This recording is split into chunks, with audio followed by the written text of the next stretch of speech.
ഒരു വാറൊരു കോൺഫ്ലിക്റ്റും ബിലീഫിന്റെ മുകളിലല്ല ഇപ്പം നടക്കുന്നത്, അല്ലാതെ എക്കണോമിക്സിന്റെ മുകളിലാണ്.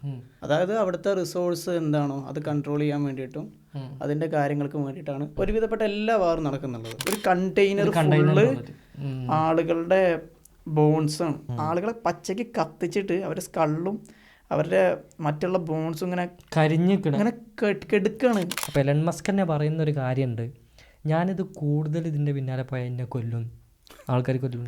എക്സിസ്റ്റിംഗ് ആയിട്ടുള്ള കാര്യങ്ങൾ നോക്കി ഇലുമിനാത്തി എന്നൊക്കെ പറഞ്ഞിട്ട് ഒരു മറയാണ്, അങ്ങനെ ഒരു സാധനം ഇല്ല. ഫോൺ മൂവീസ് ഇങ്ങനെ സോഷ്യൽ മീഡിയയിൽ ഇൻസ്റ്റാഗ്രാമിൽ പുഷ് ചെയ്തുകൊണ്ടിരിക്കുന്നുണ്ട്.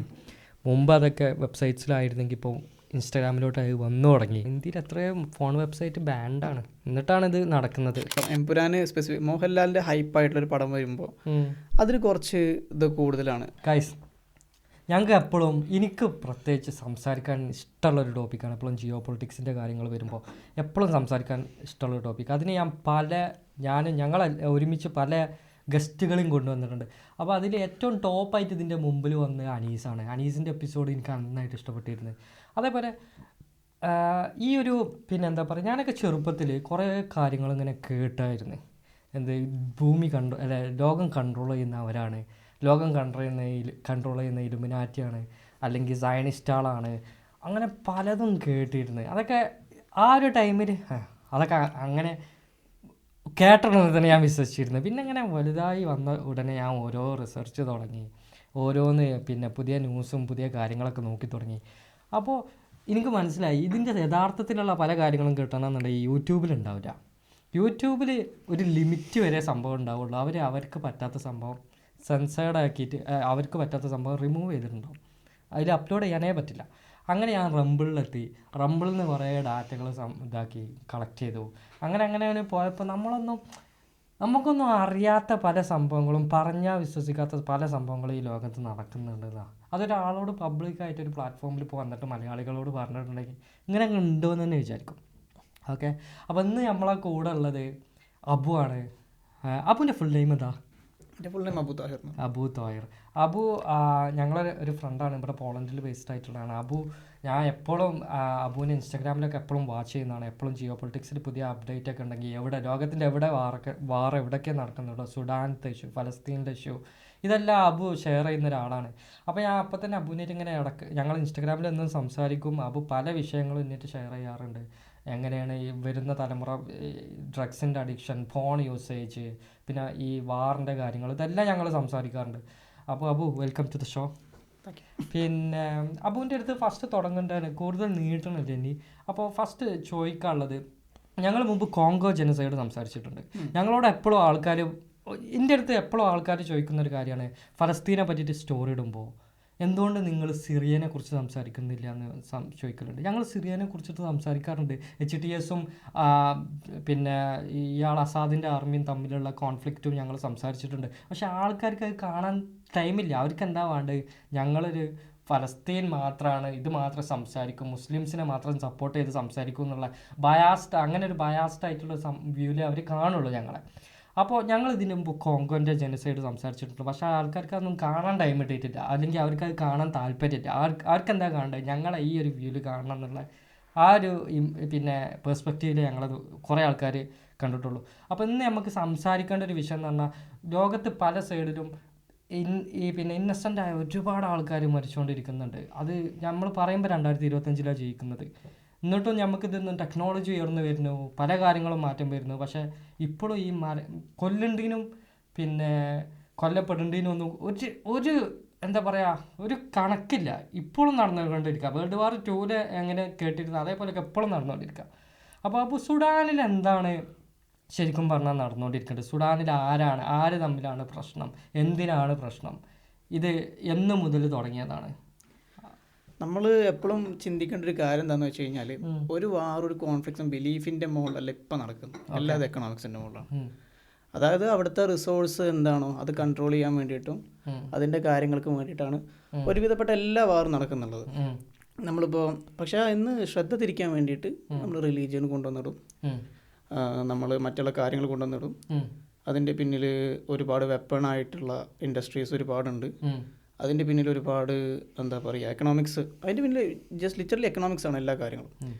സുഡാനത്തെ കാര്യം എന്താണെന്ന് വെച്ച് കഴിഞ്ഞാൽ, നമുക്ക് ഡാറ്റ അവൈലബിൾ അല്ല ഫസ്റ്റ് ഓഫ് ഓൾ. ഭയങ്കരമായിട്ട് നമുക്ക് ഫലസ്തീനിൽ ഇപ്പോൾ ഈ വക ഇഷ്യൂസ് ഉണ്ടാകുന്നത് എന്താണെന്ന് വെച്ച് കഴിഞ്ഞാൽ നമുക്കറിയാം ഒക്ടോബർ 7 മുന്നേ അവിടെ നിന്നുള്ള ഡാറ്റ നമുക്ക് എത്രത്തോളം കിട്ടിയായിരുന്നു? ഒരുപാടുണ്ട്. ഇപ്പോൾ അത് അവിടെ അന്ന് എയർ സ്ട്രൈക്ക് നടക്കുന്നുണ്ടായിരുന്നു, അവിടെ ഇന്നും ആൾക്കാർ മരിക്കുന്നുണ്ടായിരുന്നു. പക്ഷെ അത് റിപ്പോർട്ടഡ് ആവുന്നുണ്ടായിരുന്നില്ല, ആൾക്കാർ അതിനെ മൈൻഡ് ചെയ്യുന്നുണ്ടായിരുന്നില്ല. ആ ഒരു സിറ്റുവേഷൻ മാറിയത് എപ്പോഴാണ്? അവിടേക്ക് തിരിച്ചൊരു സ്ട്രൈക്ക് വന്നിട്ട് പിന്നീട് ഇങ്ങോട്ട് വരുമ്പോഴാണ്. അതായത് കിട്ടിക്കൊണ്ടേയിരിക്കുന്ന ആൾക്കാരിൽ നിന്ന് മാറി ഒരു ചേഞ്ച് അങ്ങോട്ട് വരുന്നു. അത് അട്രോസിറ്റിയാണ്, നമുക്കതിനെ ഒരിക്കലും ന്യായീകരിക്കാൻ പറ്റില്ല ഒക്ടോബർ 7. പക്ഷേ പിന്നീടാണ് അത് കുറച്ചും കൂടെ വൈഡ് സ്പ്രെഡ് ആയിട്ട് ലോകത്തിന് മുമ്പിലേക്ക് എത്തുന്നത്. പക്ഷെ ഇതേ സമയം സൈലൻ്റ് ആയിട്ട് നടന്നു പോകുന്നൊരു സാധനമാണ് കോങ്കോയിലും അതേപോലെ സുഡാനിലും. സുഡാനിൽ എന്താണെന്ന് വെച്ച് കഴിഞ്ഞാൽ സുഡാനിൽ അവിടുത്തെ SAF അതേപോലെ RSF ഒന്ന് ഒരു മിലിറ്ററി ഗ്രൂപ്പാണ്, മറ്റേത് അവിടുത്തെ ആംഡ് ഫോഴ്സസ് ആണ്, സുഡാനീസ് ആംഡ് ഫോഴ്സസ് ആണ് SAF. അപ്പോൾ എന്തുണ്ടായെന്ന് വെച്ച് കഴിഞ്ഞാൽ അവിടുത്തെ ലീഡറിനെ ടോപ്പിൾ ചെയ്യുന്നു, ബാഷിർ എന്നുള്ള ആളുടെ 30 വർഷത്തിന് ശേഷം മറ്റോ ടോപ്പിൾ ചെയ്യുന്നു. ഇവർ രണ്ടുപേരും കൂടിയിട്ടാണ് ടോപ്പിൾ ചെയ്യുന്നത്. അതിന് ശേഷം അവിടെ ഇവർ തമ്മിലൊരു ഫൈറ്റ് ഉണ്ടാവുകയാണ്. ആരാണ് അവിടുത്തെ ഗോൾഡ് മൈനിങ്ങും കാര്യങ്ങളും സപ്പോർട്ട് ചെയ്യുന്നത്? അതെ, സിവിൽ വാർ ഉണ്ടാവുകയാണ്. അവിടുത്തെ ഗോൾഡ് മൈനിങ് കാര്യങ്ങൾ ആര് കൺട്രോൾ ചെയ്യണം? അവിടുത്തെ ഫാം ലാൻഡ് ആര് കൺട്രോൾ ചെയ്യണം? സുഡാൻ എന്ന് പറയുന്നത് ആഫ്രിക്കത്തെ ഏറ്റവും വലിയ ഫാം ലാൻഡുള്ള കൺട്രിയാണ്. അവർ 2011 സൗത്ത് സുഡാനായിട്ടൊക്കെ പോകുന്നു. കണ്ടിന്യൂസ് സിവിൽ വാറും കണ്ടിന്യൂസ് ആയിട്ട് റയറ്റ്സ് നടക്കുന്ന ഒരു സ്ഥലം തന്നെയാണ് അവിടെ. അതിന് പ്രത്യേകിച്ച് മാറ്റൊന്നുമില്ല. പക്ഷെ ഇപ്പോൾ എന്താ ഉണ്ടായെന്ന് വെച്ച് കഴിഞ്ഞാൽ ഇപ്പോൾ നമ്മളിപ്പോൾ സംസാരിക്കുന്ന ഇന്നത്തെ ഡേറ്റ് ശരിക്കും നല്ല ഡേറ്റ് ഇന്നലെയാണ്, 26-ാം തീയതിയാണ് അവരെ ക്യാപിറ്റൽ അവർ ലിബറേറ്റ് ചെയ്യുന്നത്. സോ SAF ലിബറേറ്റ് ചെയ്യുന്നത് RSFിൻ്റെ കയ്യിൽ നിന്ന്. അപ്പോൾ അവിടുത്തെ ഗോൾഡ് മൈൻ ഏറെക്കുറെ 80-90 ടൺ ഗോൾഡ് ഒരു വർഷം ഉൽപ്പാദിപ്പിക്കുന്നുണ്ട് എന്നാണ് പറയുന്നത്. ഡാറ്റ ക്ലിയർ അല്ല നമുക്ക്, കാരണം എത്രത്തോളം അതിന് റിലയബിൾ ആണെന്നുള്ളത് നമുക്ക് അറിയില്ല. അതിപ്പോൾ നമ്മൾ ഈ കൊബാൾട്ടിൻ്റെ കേസൊക്കെ കോങ്കോയിൽ പറയുന്ന പോലെ തന്നെ നമുക്ക് എത്രത്തോളം അവർ വെറുതെ ഉൽപ്പാദിക്കുന്നുണ്ടെന്നല്ല. പക്ഷേ $21 ട്രില്യൺ റിസേർവ്സ് കോങ്കോയിലാണ്. അപ്പോൾ എന്താ പറയുക, സ്റ്റിൽ നമുക്ക് ഇതിനെ പറ്റിയിട്ട് നമുക്ക് ധാരണയില്ല, കാരണം അവിടെയുള്ള കോർപ്പറേറ്റിന് അത് പുറത്തേക്ക് വിടാൻ താല്പര്യമില്ല. അപ്പോൾ ഇതിൻ്റെ കൺട്രോൾ കിട്ടാൻ വേണ്ടിയിട്ടാണ് ഈ രണ്ട് ഗ്രൂപ്പും കൂടെ ഫൈറ്റ് ചെയ്തുകൊണ്ടിരിക്കുന്നത്. റിപ്പോർട്ട് ചെയ്ത ഡെത്ത് 20,000-25,000 എന്നൊക്കെ പറയുന്നുണ്ടെങ്കിലും നമുക്ക് അവിടെ നിന്നുള്ള ചില പേജുകളിൽ നിന്നൊക്കെ നമുക്ക് കിട്ടുന്ന വിവരങ്ങൾ വെച്ചിട്ട് 2 ലക്ഷം ആൾക്കാർ വരെ മരണപ്പെട്ടിട്ടുണ്ടെന്നാണ് പറയുന്നത് കോങ്കോയിലല്ല, കാരണം രണ്ട് വിഷയം കുറേ സിമിലർ ആയിട്ടുള്ളൊരു സാധനമാണ്, അതുകൊണ്ട് അങ്ങോട്ട് മാറിപ്പോകുന്നത്. അപ്പം 2 ലക്ഷത്തോളം ആൾക്കാർ മരിച്ചിട്ടുണ്ടെന്ന് പറയപ്പെടുന്നുണ്ട്. ഇപ്പോൾ ഇന്നലെ ഖൈർത്തും അവിടെ ലിബറേഷൻ നടന്നതിന് ശേഷം അവിടെ നിന്ന് വരുന്ന ക്ലിപ്സ് എന്ന് പറയുമ്പോൾ അവിടെ ആൾക്കാരുടെ തലയൊട്ടി ഞാൻ ഫൈസലോട്ട് ഷെയർ ചെയ്തിട്ടുണ്ടായിരുന്നു. തലയൊട്ടി ഒരു കണ്ടെയ്നർ ഫുള്ള് ആളുകളുടെ ബോൺസാണ്. ഒരു കണ്ടെയ്നർ, ഒരു ഫുൾ കണ്ടെയ്നർ ആൾക്കാരുടെ ബോൺ, അതായത് പച്ചക്ക് കത്തിച്ചിട്ടിട്ടേക്കാണ്.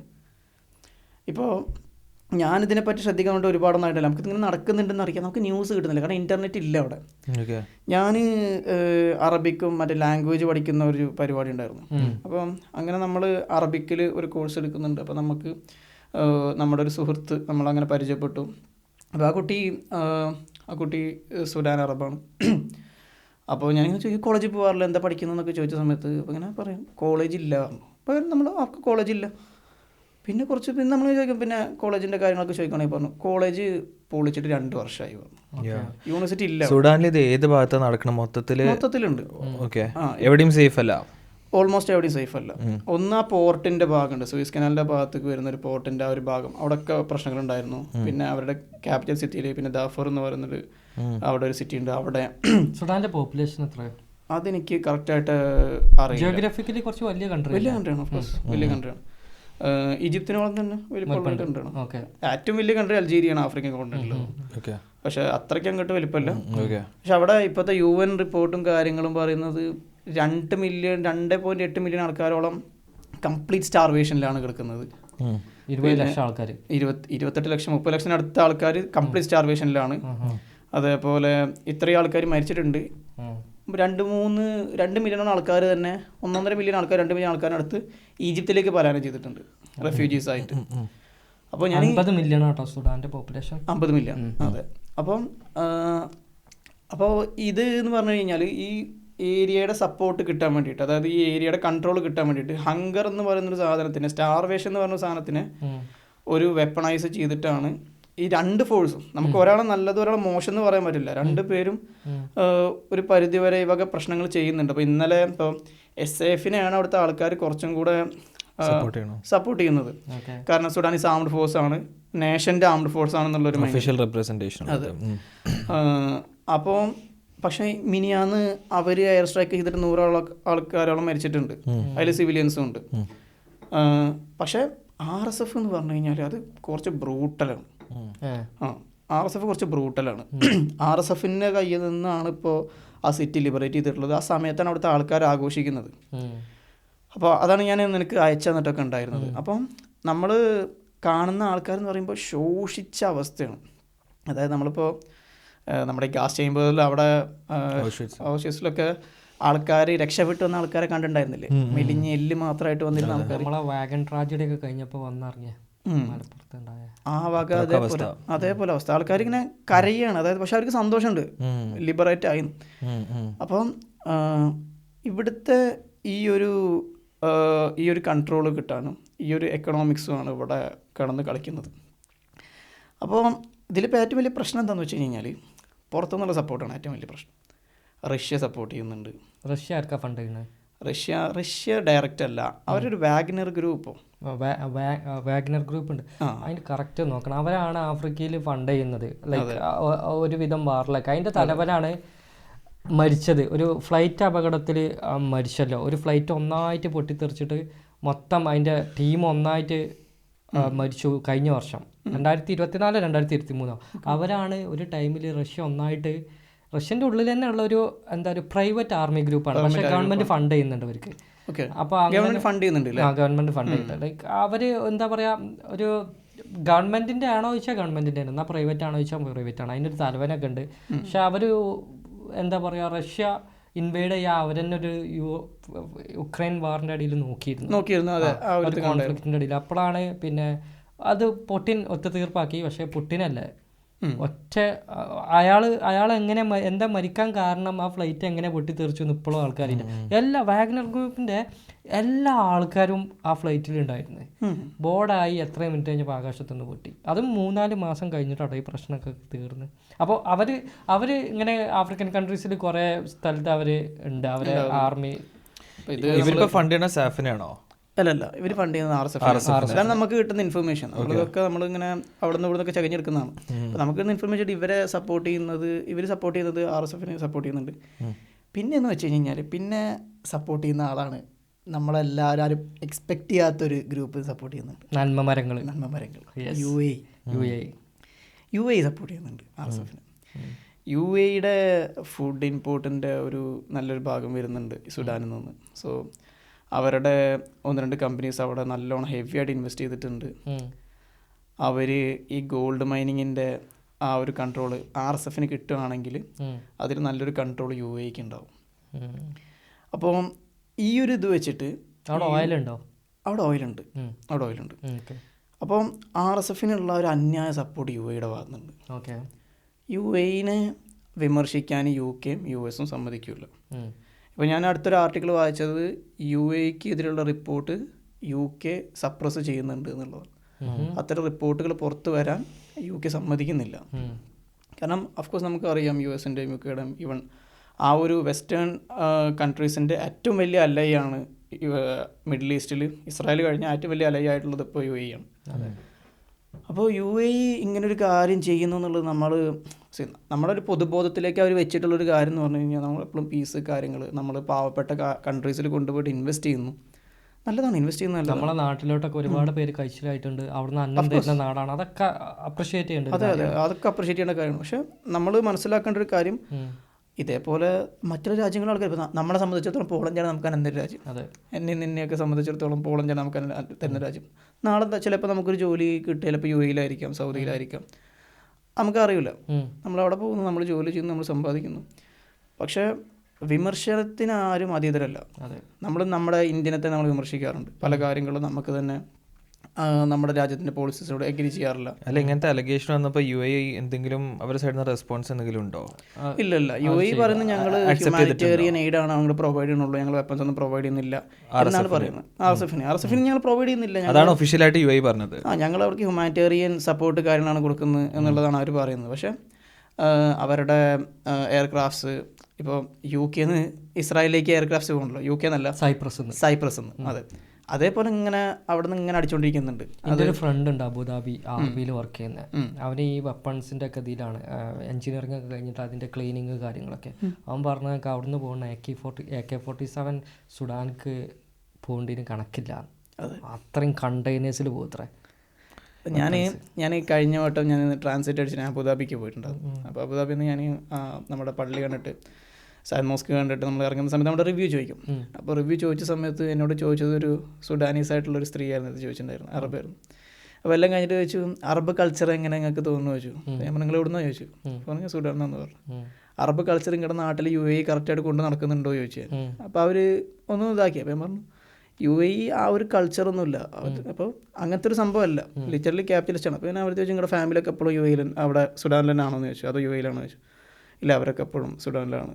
സേഫാണോ എന്ന് ചോദിച്ചു. കമ്പാരിറ്റീവ്ലി സേഫാണ്, പക്ഷേ അങ്ങനെ ഒന്നും പറയാൻ പറ്റില്ല, എപ്പോഴും എന്ത് വേണമെങ്കിൽ സംഭവിക്കാവുന്നൊരു സിറ്റുവേഷനാണ്.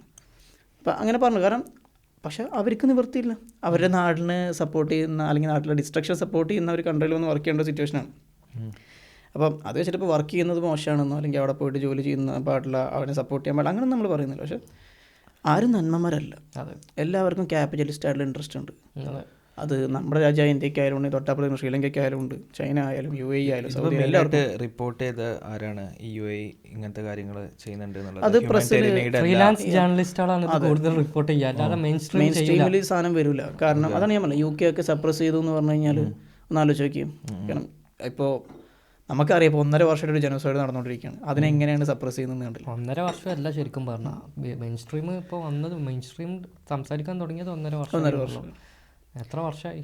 ഏത് എത്ര വർഷമായി സുഡാനിൽ തുടങ്ങിയിട്ട്? പലസ്തീനിൽ അത് കണക്കില്ല. നമ്മുടെ നാട്ടിൽ ഇപ്പോൾ വരും മറ്റേ October 7 എന്ത് സംഭവിച്ചു വെച്ചാണ്ട് കുറച്ച് October 5 എന്താണെന്ന് ആരും ചോദിക്കാറില്ല.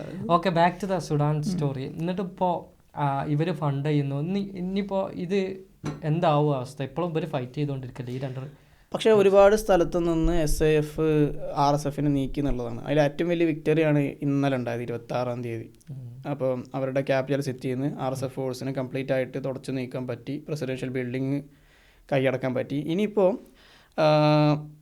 ആ ബോർഡർ സൗത്ത് സുഡാൻ്റെ കുറച്ച് ഭാഗങ്ങൾ ചാഡാണ് തോന്നുന്നത്, ചാഡ് പിന്നെ സെൻട്രൽ ആഫ്രിക്കൻ റിപ്പബ്ലിക്, ഈ 3 രാജ്യങ്ങളാണ് എന്നാണ് എൻ്റെ ഓർമ്മ. അതിൻ്റെ ആ ഒരു കോർണറിലാണ് ഇപ്പോൾ RSF ഉള്ളത്. ബാക്കിയുള്ള എല്ലാ ഭാഗവും ലിബറേറ്റ് ചെയ്തു എന്നാണ് പറയപ്പെടുന്നത്. പക്ഷേ ഈ ലിബറേറ്റ് ചെയ്ത സ്ഥലങ്ങളിൽ നിന്ന് ഇപ്പോൾ വരുന്ന വ്യൂസ് എന്ന് പറയുമ്പോൾ നമുക്ക് കണ്ടെടുക്കാൻ പറ്റില്ല. പലസ്തീനൊന്നുമല്ല, ചില സീനാണ് പലസ്തീൻ നടക്കുന്നതൊന്നുമല്ല, അത് എല്ലാമാണ്.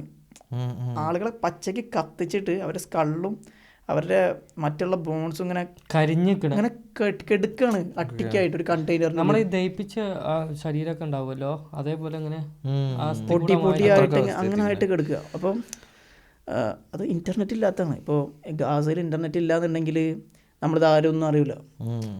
അതാണ് അവസ്ഥ. അതേപോലെ തന്നെയാണ് ഇപ്പോൾ ഇനി അവിടെ ഇൻ്റർനെറ്റ് വന്ന്, അവിടെ ലിബറേഷൻ വന്ന്, അവിടേക്ക് കണക്ടിവിറ്റി വന്ന്, അവിടെ ഫ്രീലാൻസ് ആയിട്ടുള്ള റിപ്പോർട്ടേഴ്സ് പോയി, അല്ലെങ്കിൽ ന്യൂസ് ചെയ്യാനുള്ള ആൾക്കാർ പോയിട്ട് അവിടെ പോയിട്ട് റിപ്പോർട്ട് ചെയ്യുമ്പോൾ നമുക്ക് മനസ്സിലാവും അവിടുത്തെ ഡിസ്ട്രക്ഷൻ എത്രത്തോളം ഡെവസ്റ്റേറ്റിംഗ് ആയിരുന്നു എന്നുള്ളത്.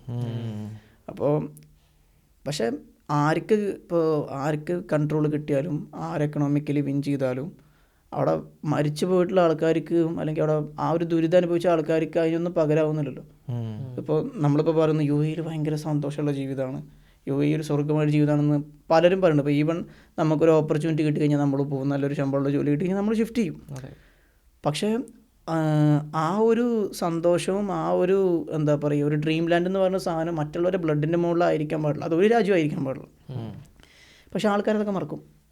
അതിൻ്റെ ഉദാഹരണമാണ് അമേരിക്ക. ഒക്കെ നമുക്കറിയാം എത്ര മില്യൺ ആൾക്കാർ കൊന്നതിന് ശേഷമുള്ള ഒരു രാജ്യമാണ്, കെട്ടിപ്പടുത്തുള്ള ഒരു രാജ്യമാണ് അമേരിക്ക. നമുക്ക് ഹിസ്റ്ററി ഒന്നുമില്ല, പക്ഷേ അവർ ജയിക്കുന്ന നോക്കിയിട്ടുണ്ടെങ്കിൽ എത്ര വർഷമായിട്ടുള്ളൂ? 200-250 വർഷമായിട്ടുള്ളൂ. 56 മില്യൺ ആൾക്കാരായിട്ടല്ലോ കൊന്നത്, 50 മില്യൺ ആൾക്കാരായിട്ട് കൊന്നതാണ്. നേറ്റീവ് അമേരിക്കൻസിനെ തുടച്ചു നീക്കുകയാണ് ചെയ്തത്. പക്ഷെ ടേം ചെയ്യും, അതാണ് ഏറ്റവും വലിയ രസം. അതായത് സാവേജേഴ്സ് എന്നാണ് പറയുക നേറ്റീവ് അമേരിക്കൻസിനെ. അതായത് യൂറോപ്യൻസ് അവിടെ വന്നിട്ട് അവിടുത്തെ ആൾക്കാരെ സാവേജേഴ്സ് നമ്മൾ അറ്റാക്ക് ചെയ്യാൻ വന്നു, നമ്മളവർ തീർത്ത് കളഞ്ഞു. അങ്ങനെ കുറച്ച് നമുക്ക് അതിൻ്റെ കുറച്ച് ഇതുണ്ട്. ഈ സുഡാനത്തെ കാര്യം ഇനി പറയുമ്പോൾ ഈ റബൽസാണ് അവിടെയുള്ള സ്വന്തം ചോര ആൾക്കാരാണ് അങ്ങോട്ടും ഇങ്ങോട്ടും എടുക്കുന്നത്. ഇനിയിപ്പോൾ ഇവർ ഒന്ന് തുടച്ച് നീക്കുന്ന വിചാരിക്കാം, അതിനുണ്ടാവില്ല അവിടെ ഇവിടെയും. ഓല് വീണ്ടും എഴുന്നേൽക്കും, വേറെ ടീംസ് ഉണ്ടാക്കും, വളർന്നു വരുന്ന കുട്ടികളൊക്കെ പിടിച്ച് കഥകൾ പറഞ്ഞ് മോട്ടിവേറ്റ് ആക്കി വീണ്ടും ഒരു റബൽ ഗ്രൂപ്പ് അവിടെ വീണ്ടും. ഇത് അവസാനിക്കൂല. പക്ഷെ എന്താന്ന് വെച്ച് കഴിഞ്ഞാൽ മുളച്ചു വരുമല്ലോ, അത് വെള്ളം ഒഴിച്ചു കൊടുക്കാണ്ട് ഇതൊന്നും വളരില്ല. അതെ, അതാരെ ചെയ്യുന്നതെന്നുള്ളതാണ്. ഇതിന് ഇവരിപ്പോൾ വെറുതെ ഇവർ വട്ടം കൂടിയിരുന്ന് ഇവരൊരു സൊസൈറ്റി രൂപീകരിച്ച് കഴിഞ്ഞാൽ ഇവർക്ക് വെപ്പൺസ് കിട്ടൂല, ഇൻട്രസ്ട്രക്റ്റ് ആയിട്ട് കൺട്രോൾ ചെയ്യാനുള്ള സാധനങ്ങൾ ഇവർക്ക് കിട്ടൂല. ഇത് എവിടെ നിന്നാണ് കിട്ടുന്നത്? ഇത് കിട്ടുന്നത് ഗ്ലോബൽ പവേഴ്സിൻ്റെ കയ്യിൽ നിന്നാണ്. എല്ലാവർക്കും ഇൻട്രസ്റ്റ് ഉണ്ട്. ഇപ്പോൾ ഇവർ പറയുകയാണെങ്കിൽ IHC investment holding company UAE, അതേപോലെ ജീനാൻ എന്ന് പറഞ്ഞിട്ടുള്ളൊരു കമ്പനി. ഇവർ രണ്ട് കമ്പനികളെ കുറിച്ച് ഞാൻ ഡീറ്റെയിൽ ആയി നടത്തിയിട്ടില്ല. പക്ഷേ ഇവർ അഗ്രികൾച്ചർ ഇൻവെസ്റ്റ്മെൻ്റ് ആണ് സുഡാനിൽ നടത്തുന്നത്. പക്ഷേ ഓൾറെഡി അഗ്രികൾച്ചർ ലാൻഡുകൾ പകുതിയും അവിടെ ഇല്ല, കംപ്ലീറ്റ്ലി ഡിസ്ട്രോയ് ചെയ്തിരിക്കണം. വെള്ളത്തിൽ പോയിസൺ കളിക്കുന്നുള്ളതാണ്. അതായത് അവിടുത്തെ വാട്ടർ റിസോഴ്സിൽ RSF പോയിസൺ കളിക്കുന്നുള്ളതാണ്. അപ്പോൾ ഒരു തരത്തിലും അവിടുത്തെ ആർക്ക് വേണ്ടിയിട്ടാണ് ഫൈറ്റ് ചെയ്യുന്നത്? നമ്മളിപ്പോൾ ഒരു കാര്യങ്ങൾ ചെയ്യുമ്പോൾ നമ്മൾ ആർക്ക് വേണ്ടിയിട്ടാണ് ഫൈറ്റ് ചെയ്യുന്നില്ല? അവിടുത്തെ ജനങ്ങൾക്ക് വേണ്ടിയിട്ടാണോ, ഞങ്ങളുടെ സ്വാർത്ഥ താല്പര്യങ്ങൾക്ക് വേണ്ടിയിട്ടാണോ? ലിബറേഷൻ എന്ന് പറയുമ്പോൾ എപ്പോഴും ജനങ്ങൾക്ക് വേണ്ടിയിട്ടായിരിക്കണം. അപ്പോൾ നമുക്കിപ്പോൾ രണ്ട് സൈഡും എടുക്കാൻ പറ്റില്ല. തമ്മിൽ ഭേദം തൊമ്മെന്ന് പറയുന്ന പോലെ കൂട്ടത്തിൽ കുറച്ച് ക്രൂവലിറ്റി കുറവ് ചെയ്യുന്നത് ആരാന്ന് മാത്രം നോക്കാൻ പറ്റുള്ളൂ. പക്ഷേ ആളുകളിപ്പോൾ SAFൻ്റെ വിക്ടറിയിൽ അവിടെ ഹാപ്പിയാണ് എന്നാണ് നമുക്ക് കാണാൻ പറ്റുന്നത് കേട്ടോ. സുഡാൻ്റെ എല്ലാ ഏരിയസിലും അങ്ങനെ തന്നെയാണ്. SAFൻ്റെ ഇതിൽ അവർ ഹാപ്പിയാണ്. പക്ഷേ നമുക്ക് പറയാൻ പറ്റില്ല, ചില ഏരിയാസ് RSFൽ സപ്പോർട്ട് ചെയ്യുന്ന ആൾക്കാരുണ്ടായിരിക്കും. നമുക്ക് കിട്ടുന്ന ഔട്ട്പുട്ട് നമ്മൾ വളരെ ലിമിറ്റഡ് ആണ്, കാരണം ഇൻ്റർനെറ്റ് ഇല്ല അവിടെ. നമ്മൾ അവിടെ നിന്നുള്ള വളരെ കുറച്ച് ആൾക്കാരായിട്ട് സംസാരിച്ചിട്ടും അങ്ങനെയൊക്കെ നമ്മൾ എടുക്കുന്ന ഒരു കളക്ട് ചെയ്യുന്ന ഇൻഫർമേഷൻസാണ്. ഓക്കെ, അതന്നെ എനിക്ക് പറയാനുള്ളൊരു കാര്യം. നമ്മൾ ഇവരെ കാര്യം പറയുമ്പോൾ UAEയുടെ കാര്യം പറയുമ്പോൾ ഞാനൊരു ഇൻഫർമേഷൻ കളക്ട് ചെയ്ത് ഞാൻ പറഞ്ഞുതരാം. ഓക്കെ, 2017 UAE ഗവൺമെൻറ് യൂറോപ്പിലുള്ള ആൽപ്പ് സർവീസസ് എന്ന് പറഞ്ഞിട്ടുള്ള ഒരു PR ഏജൻസി, ഒരു ഏജൻസിക്ക്, ആ ഏജൻസിക്ക് ഫണ്ട് ചെയ്തു. എന്തിനാ അറിയോ? ആയിരക്കണക്കിന് മുസ്ലിംസിന്, അതായത് 18 യൂറോപ്യൻ രാജ്യത്തുള്ള ആയിരക്കണക്കിന് മുസ്ലിംസിന് എതിരെ റാഡിക്കലൈസ് ചെയ്ത് കണ്ട് അവരെ ചാപ്പ കുത്തുക. ഇവർക്കൊക്കെ റാഡിക്കൽ സ്വിസ് കമ്പനിയാണ് ഇവർ ചെയ്തതാണ് ഇത്. ഈ ആർട്ടിക്കിൾ വന്നത് പിന്നെ യൂറോപ്യൻ യൂണിയൻ്റെ പാർലമെൻറ്റ് വെബ്സൈറ്റിൽ വന്ന കേസാണ്. ഈ കേസിനെ പറ്റിയിട്ടുള്ള ഒരു ആർട്ടിക്കിൾ ഉണ്ടായില്ല. അപ്പോൾ അവർ ചെയ്തത് എന്താണെന്ന് വെച്ചിട്ടുണ്ടെങ്കിൽ ഈ 18 രാജ്യങ്ങളിൽ നിന്നുള്ള മുസ്ലിംസിനെതിരെ പല അവരൊക്കെതിരെ ഓരോ നുണകൾ പ്രചരിപ്പിച്ചു, ഡിസ്ഇൻഫർമേഷൻ സ്പ്രെഡ് ചെയ്തു. അങ്ങനെ ആയപ്പോൾ പിന്നെ ഇവർക്ക് എന്ത് ചെയ്തു? ഇവരെ ബിസിനസ്സിനെ ഇത് എഫക്റ്റ് ചെയ്തു. അവരെ റെപ്യൂട്ടേഷനെ ബാധിച്ചു. അങ്ങനെയായിട്ട് ജോലികൾ നഷ്ടപ്പെട്ടു ആൾക്കാർക്ക്. ഈ ഡാറ്റ മൊത്തം ഈ ആൾക്കാരെ ഡാറ്റ മൊത്തം കളക്ട് ചെയ്തിട്ട് ഇവരെന്ത് ചെയ്തു? ഈ സ്വിസ് കമ്പനി നേരെ UAEയിലോട്ട് ഗവൺമെൻറ്റിന് അവരെ സീക്രട്ട് ഏജൻസിക്ക് അയച്ചു കൊടുത്തും ചെയ്ത്. മനസ്സിലായോ? അങ്ങനെ അത് മുസ്ലിംസിനെതിരെ ചെയ്യണത് UAE ചെയ്യുന്നത്. 2017 ഇത് നടന്നത്. 2023 ഇത് പുറത്ത് വന്നത്. ഇങ്ങനെ സംഭവം ഉണ്ടായി. ഒരു മെയിൻ സ്ട്രീം മീഡിയ ഇതിനെക്കുറിച്ച് സംസാരിച്ചിട്ടില്ല. ഫ്രീലാൻസ് ജേർണലിസ്റ്റുകളാണ് ഇങ്ങനെ സംസാരിച്ചിട്ടുള്ളത്, ഇങ്ങനൊരു സംഭവം ഉണ്ട് എന്നുള്ളത്. പിന്നെ എന്തിനാണിത് ചെയ്യണത് എന്നുള്ളത് അറിയില്ല. ചില ആൾക്കാർ പറയുന്നുണ്ട് ഒരു അറബ് അപ്സ്പ്രിങ് അബുദാബിയിൽ നടക്കരുത്, അല്ലെങ്കിൽ UAEയിൽ നടക്കരുത് എന്നുള്ളതുകൊണ്ടാണ് ഇങ്ങനെ ചെയ്യുന്നത് എന്നൊക്കെ പറയുന്നുണ്ട്. ഒരു മുസ്ലിം ബ്രദർഹുഡ് പറഞ്ഞിട്ടൊരു സംഭവമുണ്ട്, ഈജിപ്തിലൊക്കെ ഉണ്ടായിരുന്നു. ഈജിപ്തിൽ അതിനൊക്കെതിരെ അവർ നന്നായിട്ട് ചെയ്തു. ഓക്കെ, എന്തെങ്കിലും അവർക്ക് കാരണങ്ങളുണ്ടാവും. അത് UAEയിലൊക്കെ ബാൻഡാണ്, അതുകൊണ്ടാണ് ഈ കാര്യം വിചാരിക്കും. പക്ഷേ ഇന്നസെൻ്റായ കുറേ ആൾക്കാരെ ഇൻഫർമേഷൻ എടുത്തിട്ടാണ് ഇവർ സ്പ്രെഡ് ചെയ്തിട്ടുള്ളത്. പിന്നെ എന്താ പറയുക, മോശമായിട്ട് ഇവർ റാഡിക്കൽ ഇസ്ലാമിസ്റ്റാണ് അങ്ങനെയൊക്കെ പറഞ്ഞ് ടെററിസ്റ്റ് ഗ്രൂപ്പിൻ്റെ ഭാഗമാണ് എന്നൊക്കെ പറഞ്ഞിട്ട് അങ്ങനെ കുറേ ഉണ്ട്. അപ്പോൾ നമ്മൾ കാണുന്നതല്ല റിയാലിറ്റി പല കാര്യങ്ങളും, മനസ്സിലായോ? അപ്പോൾ അങ്ങനൊരു സംഭവം ഉണ്ടായിട്ടുണ്ട്. പിന്നെ അതന്നെ. അപ്പോൾ ഈ സൗദിൻ്റെതും ഖത്തറിൻ്റെ ഒന്നും എനിക്ക് ഒരുപാട് ഇങ്ങനത്തെ കണക്ട് ചെയ്യാൻ പറ്റില്ല. പക്ഷേ UAE ഇങ്ങനെ കണക്ട് ആക്കി. UAE ഇപ്പോഴാണ് നമുക്കിങ്ങനെ ആ ഒരു ഇൻഫർമേഷൻ കിട്ടുന്നത്. അതെ. അത് പിന്നെ കോങ്കോയിൽ നടന്നത് എന്താണ്? കോങ്കോന് അതും എനിക്ക് അത്രയ്ക്ക് അങ്ങോട്ട് ഇതില്ല. കാരണം അവിടെ ഒരു റാഡിക്കലായിട്ടുള്ളൊരു മൂവ്മെൻറ്റ് നടക്കുന്നുണ്ട്. ഇപ്പോൾ അടുത്ത കുറച്ച് പേര് ഒരു ടെററിസ്റ്റ് അറ്റാക്ക് പോലെ കൊല്ലപ്പെടുന്നൊരു ഇഷ്യൂ ഉണ്ടായിട്ടുണ്ട്. പക്ഷേ അവിടുത്തെ ഏറ്റവും മേജർ ഇഷ്യൂ എന്ന് പറയുന്നത് എക്സ്പ്ലോയിറ്റേഷനാണ്. ഫ്രഞ്ച് കമ്പനീസും US UK കമ്പനീസും അവിടുത്തെ കൊബാൾട്ട്, ലോകത്തെ ഏറ്റവും കൂടുതൽ റിസോഴ്സസ് ഉള്ള ഏറ്റവും റിസോഴ്സ് ഉള്ള കൺട്രിയാണ്. അതായത് 20 to 30 ട്രില്യൺ ഡോളേഴ്സാണ് തോന്നുന്നത്. അവരെ ലീഡർ പറഞ്ഞു, ട്രംപിന് ഒരു സന്ദേശം അയച്ചു, നിങ്ങൾ ഞങ്ങളെ കൺട്രി സ്റ്റെബിലൈസ് ചെയ്യുകയാണെങ്കിൽ, അല്ല അവിടുത്തെ കാര്യങ്ങളൊക്കെ നോക്കുകയാണെങ്കിൽ, മിലിറ്ററി കൊടുത്തിട്ട് ഞങ്ങളെ കൺട്രിക്ക് ഒരുപാട് കാര്യങ്ങളൊക്കെ റെഡിയാക്കി തരികയാണെങ്കിൽ ഞങ്ങൾ റിസോഴ്സ് എല്ലാം നിങ്ങളെ എടുക്കാൻ അനുവദിക്കാം, നിങ്ങൾക്ക് എടുക്കാം ഞങ്ങളെ റിസോഴ്സ് എന്ന് പറഞ്ഞു. അതാണ് ആഫ്രിക്ക എന്ന് പറഞ്ഞാൽ അത്രത്തോളം റിച്ച് ആയിട്ടുള്ളൊരു കൺട്രിയാണ്. പക്ഷേ നമ്മളിപ്പോൾ ഈ കൊളോണിയൽ പവേഴ്സിനെ പുറത്തു കൊണ്ട നറേറ്റീവ് ഒരിക്കലും ഇതൊരു ആഫ്രിക്കൻസ് എന്ന് പറയുമ്പോൾ, കറുത്തവർഗക്കാരെന്ന് പറയുമ്പോൾ ഒരു താഴ്ന്ന ജാതിക്കാരെന്നുള്ളൊരു നറേറ്റീവാണ് പുഷ് ചെയ്യണത്. സത്യത്തിൽ നോക്കുകയാണെങ്കിൽ എത്രയോ റിച്ചസ് ഉള്ള, ഇപ്പോൾ അവിടുത്തെ രാജാക്കന്മാരെ നമ്മൾ നാളെ പറഞ്ഞു, മൻസ മൂസ എന്ന് പറഞ്ഞാൽ വേൾഡിലെ ഏറ്റവും റിച്ചസ്റ്റ് അത് മാലി എംപയർത്തെ മാലി സ്വർണ്ണല്ലേ, മാലി സ്വർണ്ണം ആലോചിച്ച് നോക്കി. ഈ രാജ്യങ്ങളിലൊക്കെ ഉള്ള റിസോഴ്സ് എന്ന് പറഞ്ഞാൽ അത്ര, അതാണ് ഞാൻ പറയുന്നത്. ഇപ്പോൾ ഡെമോക്രസി ഉണ്ടായാൽ മാത്രം പോരാ. ഇപ്പോൾ ലീഡർ പെർഫെക്റ്റ്, റൂൾ ചെയ്യുന്ന ആൾ പെർഫെക്റ്റ് അല്ലെങ്കിൽ ഒന്നും ഉണ്ടായിട്ട് കാര്യമില്ല. പെർഫെക്റ്റ് ആയാലും പോരാ. എറിട്ര എന്ന് പറഞ്ഞിട്ടുള്ള കൺട്രി അറിയോ? എട്രിയ അങ്ങനെ സൗത്ത് സുഡാന്റെ തൊട്ടപ്പുറത്ത്, എത്യോപ്യയുടെ മുകളിൽ.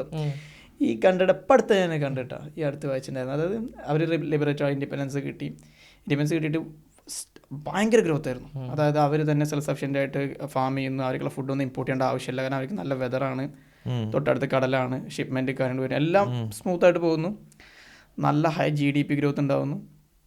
US വന്നിട്ട് ഒരു ബേസ് വെക്കണം എന്ന് പറയുന്നു, മിലിറ്ററി ബേസ് വെക്കണം എന്ന് പറയുന്നു. അവർ പറഞ്ഞില്ല, ഞങ്ങൾക്ക് താല്പര്യമില്ല എന്ന് പറയുന്നു. തൊട്ടടിയിൽ കൊണ്ടുപോയിട്ട് എത്യോപ്യയിൽ പോയിട്ട് US ബേസ് വയ്ക്കുന്നു. എത്യോപ്യ ക്ലെയിംസ് കൊണ്ടുവരാൻ തുടങ്ങി, ബോർഡർ ക്ലെയിംസ് കൊണ്ടുവരുന്നു. ആസ് യൂഷ്വൽ വാർ തുടങ്ങുന്നു. തന്നെ ആ കൺട്രി ഇപ്പോൾ സ്റ്റിൽ സ്പോയിൽഡാണ്. അതാ പറഞ്ഞത് ഏറ്റവും കൂടുതൽ ഓയിൽ റിസോഴ്സ് ഉള്ള കൺട്രി അതാ വെനസ്വേലയാണ്. വെനസ്വേലയിൽ അവസ്ഥ ആലോചിച്ചൊക്കെ പട്ടിണി കിടക്കുന്ന ആൾക്കാരെ എണ്ണം കൂടുതലാണ്. US ഏറ്റവും കൂടുതൽ റെഫ്യൂജീസ് ആയിട്ട് കയറി പോകുന്ന ആൾക്കാർ വന്ന് വെനസ്വേലയിൽ നിന്നാണ്. അപ്പോൾ എന്താണെന്നറിയോ, അത്രയും ഓയിൽ റിസോഴ്സ് ഉണ്ടായതുകൊണ്ട് മാത്രം കാര്യമില്ല. നൈജീരിയ ഏറ്റവും കൂടുതൽ ഓയിൽ റിസോഴ്സ് ഉള്ള കൺട്രിയാണ്. ഇതുണ്ടായതുകൊണ്ട് മാത്രം കാര്യമില്ല. ഇറാഖ് ഓയിൽ റിസോഴ്സ് ഉള്ള കൺട്രിയാണ്. ലിബിയ ഓയിൽ റിസോഴ്സ് ഉള്ള കൺട്രിയാണ്. നല്ല ലീഡേഴ്സിനെ കിട്ടിയിട്ടില്ലെങ്കിലുള്ള പ്രശ്നം അതാണ്. മനസ്സിലായോ? ഡെമോക്രസി മാത്രം ഉണ്ടായതുകൊണ്ട് കാര്യമില്ല. വണ്ടി ഓട്ടാറിൻ്റെ അടുത്ത് സ്റ്റെയറിംഗ് കൊടുത്തിട്ട് കാര്യമുള്ളൂ. ഇപ്പോൾ ബുർക്കിന ഫാസോനെ പറ്റിയിട്ട് എങ്ങാനും കണ്ടിട്ടുണ്ടായിരുന്നു. അപ്പത്തെ ലീഡർ അടിപൊളിയായിട്ടുണ്ട്. പക്ഷെ എന്താണ് എൻ്റെ പേര്? ഇബ്രാഹിം ട്രയോറെ.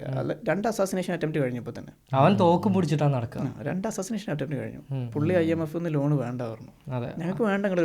അയാളടുത്ത് സൗദി അറേബ്യ പറഞ്ഞു, ഞങ്ങൾ 200 പള്ളി ഞങ്ങൾക്ക് പള്ളി വേണ്ട, സ്കൂൾസ് മതി പറഞ്ഞു. അതെ, പുള്ളി പറയുന്നത് ഞങ്ങൾ പൂവറല്ല, ഞങ്ങൾ പൂവറാണെങ്കിൽ നിങ്ങൾക്ക് ഇങ്ങോട്ട് വരേണ്ട ആവശ്യമില്ല എന്ന് വെച്ചാൽ. ഞങ്ങൾ പൂവറാണെങ്കിൽ എന്തിനാണ് നിങ്ങൾ ഇവിടെ തന്നെ നിൽക്കുന്നത്? ഞങ്ങൾ പൂവറാണെങ്കിൽ ഞങ്ങൾ ഇട്ടിട്ട് പോയിട്ടുണ്ടോ? ഞങ്ങൾ പൂവറല്ല. പക്ഷേ 2 അസാസിനേഷൻ അറ്റംപ്റ്റ് കഴിഞ്ഞു ഇപ്പോൾ തന്നെ. പുള്ളി വന്നിട്ട് ഒരു 1-2 വർഷം, കറക്റ്റ് എനിക്ക് ഓർമ്മയില്ല, പക്ഷെ കുറച്ചായിട്ടുള്ളൂ. ഇപ്പോൾ തന്നെ ആളൊരു ടെററിസ്റ്റ് മൈൻഡ് സെറ്റുള്ള ആളാണെന്നൊക്കെ ഉള്ള ആ ഒരു നരേറ്റീവ് അതങ്ങനെ കൊണ്ടുവരികയാണ്. പക്ഷെ അവർ അടിപൊളിയായിട്ട് ബിസിനസ്, അവരെ പിന്നെ പൊളിറ്റിക്കൽ പോളിസീസൊക്കെ അടിപൊളിയാണ്. ഇപ്പോൾ ഫോറിൻ പൊളിറ്റിക്കൽ പോളിസീസ് അവർ റഷ്യനായിട്ട് നല്ല ബന്ധം ഉണ്ടാക്കി, ഇപ്പോൾ മിഡിൽ ഈസ്റ്റിനായിട്ട് നല്ല ബന്ധം ഉണ്ടാക്കുന്നു. അവിടുത്തെ ആൾക്കാരെ ഹാപ്പിയാണ്. എത്ര കടങ്ങൾ എഴുതി പിന്നെ എഴുതി തള്ളില്ല, അവർ കൊടുത്ത് വീട്ടി. അതേപോലെ അവിടെ ടൊമാറ്റോയുടെ ഒരു വലിയ ഫാമിംഗ് ഒക്കെ നടത്തിയിട്ട് അതിന് നല്ല വരുമാനം കണ്ടെത്തുന്നുണ്ട്. അതേപോലെ ഈ പബ്ലിക് സ്പേസസിൽ വർക്ക് ചെയ്യുന്ന ആൾക്കാരുണ്ടല്ലോ, ഈ ക്ലീനേഴ്സൊക്കെ, അവരുടെ സാലറി ഇരട്ടയാക്കി, അങ്ങനെ കുറേ കാര്യങ്ങൾ അയാൾ ചെയ്യുന്നുണ്ട് കേട്ടോ. അതേപോലെ തന്നെ മാലിൻ്റെ പുതിയ ലീഡറും ഓൾമോസ്റ്റ് ഓക്കെയാണ് തോന്നുന്നത്. നൈജർ ഒക്കെ അല്ല കൺട്രീസിൻ്റെ അവിടെ എനിക്ക് കറക്റ്റായിട്ട് വിസിബിലിറ്റി ഇല്ല. എന്താ അറിയോ, ഈ രാജ്യങ്ങൾ അബു പറഞ്ഞ പോലെ ഇവിടെ എന്താണ് നടക്കുന്നത് എന്നുള്ളത് മെയിൻ സ്ട്രീം റിപ്പോർട്ട് ചെയ്യൂല. അവർക്ക് വേണ്ടതേ റിപ്പോർട്ട് ചെയ്യുള്ളൂ. ഇവിടെ എത്ര ആളും മരിച്ചു. നൈജീരിയയിൽ എപ്പോഴും എനിക്ക് വരുന്ന മെസ്സേജാണ്, നൈജീരിയയിൽ ആരാണ് ഈ ആരെ കൊല്ലുന്നത്? അവിടെ റാഡിക്കൽ, അവിടെ ഈ പിന്നെ ISIS പോലെ എന്തെങ്കിലും ഉണ്ട്. ബോക്കോ ഹറാം ഓക്കെ, അങ്ങനെ എന്തോ ഒരു ടീമുണ്ട്, അവർ ക്രിസ്ത്യൻസിനെ കൊല്ലുന്നുണ്ട്. അവരെല്ലാവരും കൊല്ലുന്നുണ്ട്, ക്രിസ്ത്യൻസിനെ ഇന്നസെന്റ് ആൾക്കാരും കൊല്ലുന്നുണ്ട്. അതായത് അവരുടെ നരേറ്റീവിനെതിരെ നിൽക്കുന്ന എല്ലാവരും കൊല്ലും. ഓക്കെ, ബട്ട് പ്രോമിനൻ്റ്ലി അവർ ക്രിസ്ത്യൻസിനെ കൊല്ലുന്നുണ്ട്. ഇപ്പോൾ കോങ്കോയിലും ഇപ്പം അതുണ്ടായത്, അവർ റാഡിക്കൽസ് കുറച്ച് ക്രിസ്ത്യൻസിനെയാണ് കൊന്നിട്ടുണ്ടായിരുന്നത്. ഈ പിന്നെ IS പോലുള്ള മുസ്ലിം ആണെന്ന് തോന്നുന്നുണ്ട്, അറിയില്ല നമുക്ക് അതിനെ പറ്റിയിട്ട്. കാരണം ഞാൻ എൻ്റെ ഒരു സുഹൃത്തിൻ്റെ അടുത്ത് ചോദിച്ച സമയത്ത് അവിടെ ഉള്ളൊരു പയ്യുണ്ട്, ഞാൻ ഇപ്പോൾ അവിടെയാണ് പോസ്നാനിലാണല്ലോ, അവിടെ പരിചയപ്പെട്ടൊരു സുഹൃത്തുണ്ട്, കോങ്കോയിലുള്ള പുള്ളിയാണ്. അപ്പോൾ പുള്ളി പറഞ്ഞത് എത്യോപ്യ ഭയങ്കരമായിട്ട് പുഷ് ചെയ്യുന്നുണ്ട്, അവരുടെ ഒരുപാട് മിലിറ്റൻറ്റ് ഗ്രൂപ്പ്സ് കാര്യങ്ങളുണ്ട്, അവർ സപ്പോർട്ടുണ്ട് എന്നുള്ളതാണ് പറഞ്ഞത്. പക്ഷേ എന്താണെന്നുള്ളത് അറിയില്ല. പക്ഷേ മെയിൻ സ്ട്രീം മീഡിയയിൽ വന്നിട്ടുള്ളത് എത്രയോ 4 പേരെ 5 പേരെ ഒറ്റ കൊല്ലുണ്ടായി, 4 or 5 ഒറ്റ കൊല്ലുണ്ടായി അടുത്ത് 2 ആഴ്ച 3 ആഴ്ച മുന്നേ. അത് ആ ഒരു ഇസ്ലാമിക് റാഡിക്കൽസ് ആയിട്ടുള്ള ആൾക്കാരാണ് ചെയ്തതെന്നുള്ളതാണ്. പക്ഷേ അവിടുത്തെ മൈനിൽ ഒരു ദിവസം 10-40 പേര് മരിച്ചു വീഴുന്നുണ്ട്. അവിടുത്തെ കൊബാൾട്ട് മൈൻസിൽ കുഞ്ഞു കുട്ടികൾ, നമുക്ക് കണ്ടിന് വിഷമം തോന്നും. ഇപ്പോൾ ചെറിയ മക്കൾ, ഒരു 4-5 വയസ്സായിട്ടുള്ള കുട്ടികൾ കൈ കൊണ്ടൊക്കെ ഇങ്ങനെ മാന്തിയിട്ട് ഭയങ്കരമായിട്ട്. അപ്പം നമുക്കത് കണ്ട ദഹിക്കൂല. ഞാൻ അതാ പറയുന്നത്, ഈ കൺട്രീസിലൊക്കെ ടെററിസ്റ്റായ ഗ്രൂപ്പ്സ് ഉണ്ട്, സമ്മതിച്ചു, ഇവർ ഇന്നസെൻ്റ് ആയ ആൾക്കാരെ കൊല്ലുന്നുണ്ട്, whether it is Muslims or Christians. But ഇവർക്ക് വെപ്പൺസ് ഉണ്ടാക്കാനുള്ള കഴിവ് അവർക്കില്ല. ഇത് ആര് ഫണ്ട് ചെയ്യുന്നു അതാണ് നോക്കേണ്ടത്. അത് ആൾക്കാർ അതിനെക്കുറിച്ച് ചിന്തിക്കുന്നില്ല. ആരെ കൊല്ലുന്നു എന്നുള്ളത് ചിന്തിക്കുന്നത്, ഇതിനൊക്കെ വേണ്ടിയിട്ടുള്ള വെപ്പൺസ് ഉണ്ടാക്കി കൊടുക്കുന്നു. ഈ ആഫ്രിക്കയിലൊന്നും ഒരാളും വെപ്പൺസ് പ്രൊഡ്യൂസ് ചെയ്യുന്നില്ല. ഇത്രയും വലിയ വാറഡ്സും മറ്റേതൊന്നും ബോംബ്സ് ഒന്നും പ്രൊഡ്യൂസ് ചെയ്യുന്നില്ല. ഇതൊക്കെ എവിടുന്ന് വരുന്നു, ആര് കൊടുക്കുന്നു എന്നുള്ളതൊന്നും ഒരാളും പുറത്ത് പറയുന്നില്ല. ഇതൊന്നും നിൽക്കാനും പോകുന്നില്ല പറയാതിരിക്കുന്നിടത്തോളം കാലം. അത് പ്രൈവറ്റ് എൻ്റർപ്രൈസ് വെപ്പൺ പ്രൊഡ്യൂസ് ചെയ്യുന്നിടത്തോളം കാലം അവർക്ക് വാർ തുടർന്നുകൊണ്ടേയിരിക്കണം. ശരിക്കും വെപ്പൺ എന്ന് പറഞ്ഞു കഴിഞ്ഞാൽ അത് ഡിഫെൻസിന് വേണ്ടിയിട്ട് യൂസ് ചെയ്യാന്നാണ് പറയപ്പെടുന്നെങ്കിലും അത് വൺ ഓഫ് ദ ബിഗ്ഗസ്റ്റ് ബിസിനസ്സാണ്. വാർ സ്റ്റോക്ക് ഉള്ളിടത്തോളം കാലം വാർ നിൽക്കില്ല. ഇപ്പോൾ ഈ ഇസ്രായേൽ പലസ്തീൻ യുദ്ധം വന്ന സമയത്ത് തന്നെ USA വാർ സ്റ്റോക്സ് കയറ്റം എങ്ങോട്ടാന്നുള്ളതെന്ന് എടുത്ത് നോക്കി കഴിഞ്ഞാൽ മനസ്സിലാവും. അന്യായ സ്റ്റോക്കാണ്, എന്ത് പോയാലും കുഴപ്പമില്ല. അത് അവിടെ അതേപോലെ മെയിൻ സ്റ്റോക്സ് ഏതൊക്കെ അറിയോ? മെയിൻ സ്റ്റോക്സ് ഏതൊക്കെയെന്ന് എനിക്ക് ഓർമ്മയില്ല, കറക്റ്റായിട്ട് എനിക്ക് ഓർമ്മയില്ല. പക്ഷേ നമുക്ക് കേട്ടാൽ മനസ്സിലായി, ഞാൻ കറക്റ്റായിട്ട് ഇത് റീകോൾ ചെയ്യുന്നില്ല. പക്ഷേ അതിൻ്റെ ഒരു ലോക്ഹീഡ് മാർട്ടിൻ ഉണ്ട്, അതെ, ബോയിങ് ഉണ്ടാവും ചിലപ്പം. ബോയിങ് അത്ര ഇതല്ല, പക്ഷേ ലോക്ഹീഡ് മാർട്ടിൻ ആണ് ഒന്നുണ്ടാവുക മെയിനായിട്ട്. അതെ, ലോക്ഹീഡ് മാർട്ടിൻ അതെനിക്ക് റീകോൾ ചെയ്തുള്ളൊരു പേരാണ്, കാരണം അത് എല്ലായിടത്തും കേൾക്കുന്നുണ്ട് നമ്മൾ. പിന്നെ എൽബിറ്റ്, അതേപോലെ ഇതിൻ്റെയൊക്കെ സ്റ്റോക്സ് ഭയങ്കരമായിട്ട് കയറി പോകുന്നുണ്ട്. അപ്പോൾ നമ്മൾ മനസ്സിലാക്കേണ്ടത് പ്രൈവറ്റ് എൻ്റർപ്രൈസ് എത്രത്തോളം കാലം വെപ്പൺ ഇൻഡസ്ട്രിയിലുണ്ടോ അത്രയും കാലം വാർ തുടർന്നുകൊണ്ടിരിക്കണം. അവർക്ക് വെപ്പൺ സെല്ല് ചെയ്യണം, അവരുടെ പ്രൊഡക്റ്റ് സെല്ല് ചെയ്യണം എന്നുള്ളതാണ്. അതന്നെ. അപ്പോൾ പിന്നെ ഇതിൻ്റെയൊക്കെ ബാക്കിൽ നോക്കിയിട്ടുണ്ടെങ്കിൽ ഈ സ്റ്റോക്സിൻ്റെ ഒക്കെ മെയിൻ ഓണേഴ്സ് ആരേക്കാരം വാൻഗാർഡോ ബ്ലാക്ക് റോക്കോ വന്നെത്തും. അത് ബ്ലാക്ക് റോക്കും വാൻഗാർഡ് ഇതൊന്നും മാത്രമല്ല, എല്ലാ കമ്പനീസും, അതെ, എല്ലാം റീറ്റെയിൽ, ഫുഡ്, ഫാർമ, വെപ്പൺസ്, എല്ലാം. ഒരു സാധനം ഒന്നും ഒഴിവാക്കല്ല. നമ്മുടെ FMCG ഗുഡ്സ് ആയിക്കോട്ടെ, എന്തിൻ്റെ കമ്പനി ആയിക്കോട്ടെ, ഇപ്പോൾ എല്ലാത്തിൻ്റെയും ഒരു 4-5% ഷെയർസ് ബ്ലാക്ക് റോക്കിൻ്റെ കയ്യിലുണ്ടാവും, എല്ലാ കമ്പനികളുടെയും. അത് ഇന്ത്യയിൽ അവർ എന്തെങ്കിലും ഓൺ ചെയ്യുന്നുണ്ടോ? ഇന്ത്യയിൽ അങ്ങനെ ഇല്ല എന്നുള്ളതാണ് എൻ്റെ ഒരു ഞാൻ മനസ്സിലാക്കിയെടുത്തോളം. അവർക്ക് ഇന്ത്യയിൽ നിന്ന് ഓൺ ചെയ്യാൻ പറ്റില്ല, കാരണം നമ്മൾ ഇപ്പോഴും സ്റ്റോക്ക് മാർക്കറ്റിൽ നിന്ന് അങ്ങനെ അവർ ഓൺ ചെയ്യുന്ന സ്റ്റോക്സിലുള്ള പല സാധനങ്ങളും എത്തുന്നുണ്ടാവും ഇവിടെ. ഇപ്പം ഈ ഫുഡ്സിൻ്റെ ഒക്കെ നോക്കിയിട്ടുണ്ടെങ്കിൽ നെസ്ലെ അങ്ങനത്തെ കാര്യങ്ങളൊക്കെ ഉണ്ടെങ്കിൽ അവർക്ക് ഉണ്ടാവും മെയിൻ സ്റ്റോക്ക്. ഇപ്പം നിങ്ങൾ പ്യാഞ്ചിൻ്റെ ബാക്കിൽ പോയിട്ടുണ്ടെങ്കിൽ ഏറ്റവും കൂടുതൽ സ്റ്റോക്ക് ഓൺ ചെയ്യുന്നത് ബ്ലാക്ക് റോക്കാ, സ്റ്റേറ്റ് സ്ട്രീറ്റ്, ഈ ബാങ്ക്സ് ഒക്കെ. മനസ്സിലായോ? എനിക്ക് സ്റ്റേറ്റ് സ്ട്രീറ്റിൽ വർക്ക് ചെയ്യുന്ന എൻ്റെ ഒരു ഫ്രണ്ട് ഉണ്ട്, അവനാണ് ഈ സ്റ്റോക്ക് മേടിച്ചു കൊടുക്കൽ. ഇവർക്ക് സ്റ്റോക്ക് മേടിക്കാൻ ഇഷ്ടമില്ല. അവൻ പറയും എത്ര $, കണക്കില്ല മേടിക്കേണ്ടതിന്. ഈ നമ്മൾ വാറിൻ്റെ കാര്യം പറഞ്ഞു വന്നപ്പോൾ അമേരിക്ക എത്ര മില്യൺസ് ബില്യൺസ് ഒരു ദിവസം അമേരിക്കക്ക് വേണം അവരെ മിലിറ്ററി റൺ ചെയ്യാൻ. ഒരു ദിവസം ആലോചിച്ചേക്ക് എത്ര വേണം. എങ്ങനെ നിൽക്കുക? ഇതൊരു എൻജിനാണ്. ആ എൻജിൻ US റിസോഴ്സ് എന്ന് പറയാൻ എന്താ ഉള്ളത്? അവരുടെ ടെക്നോളജിയാണ്. അവരുടെ ടെക്നോളജിയിൽ ഒരു മെയിൻ ഇതാണ് അവരെ വാർ ടെക്നോളജി, വാർ മെഷീൻസ്.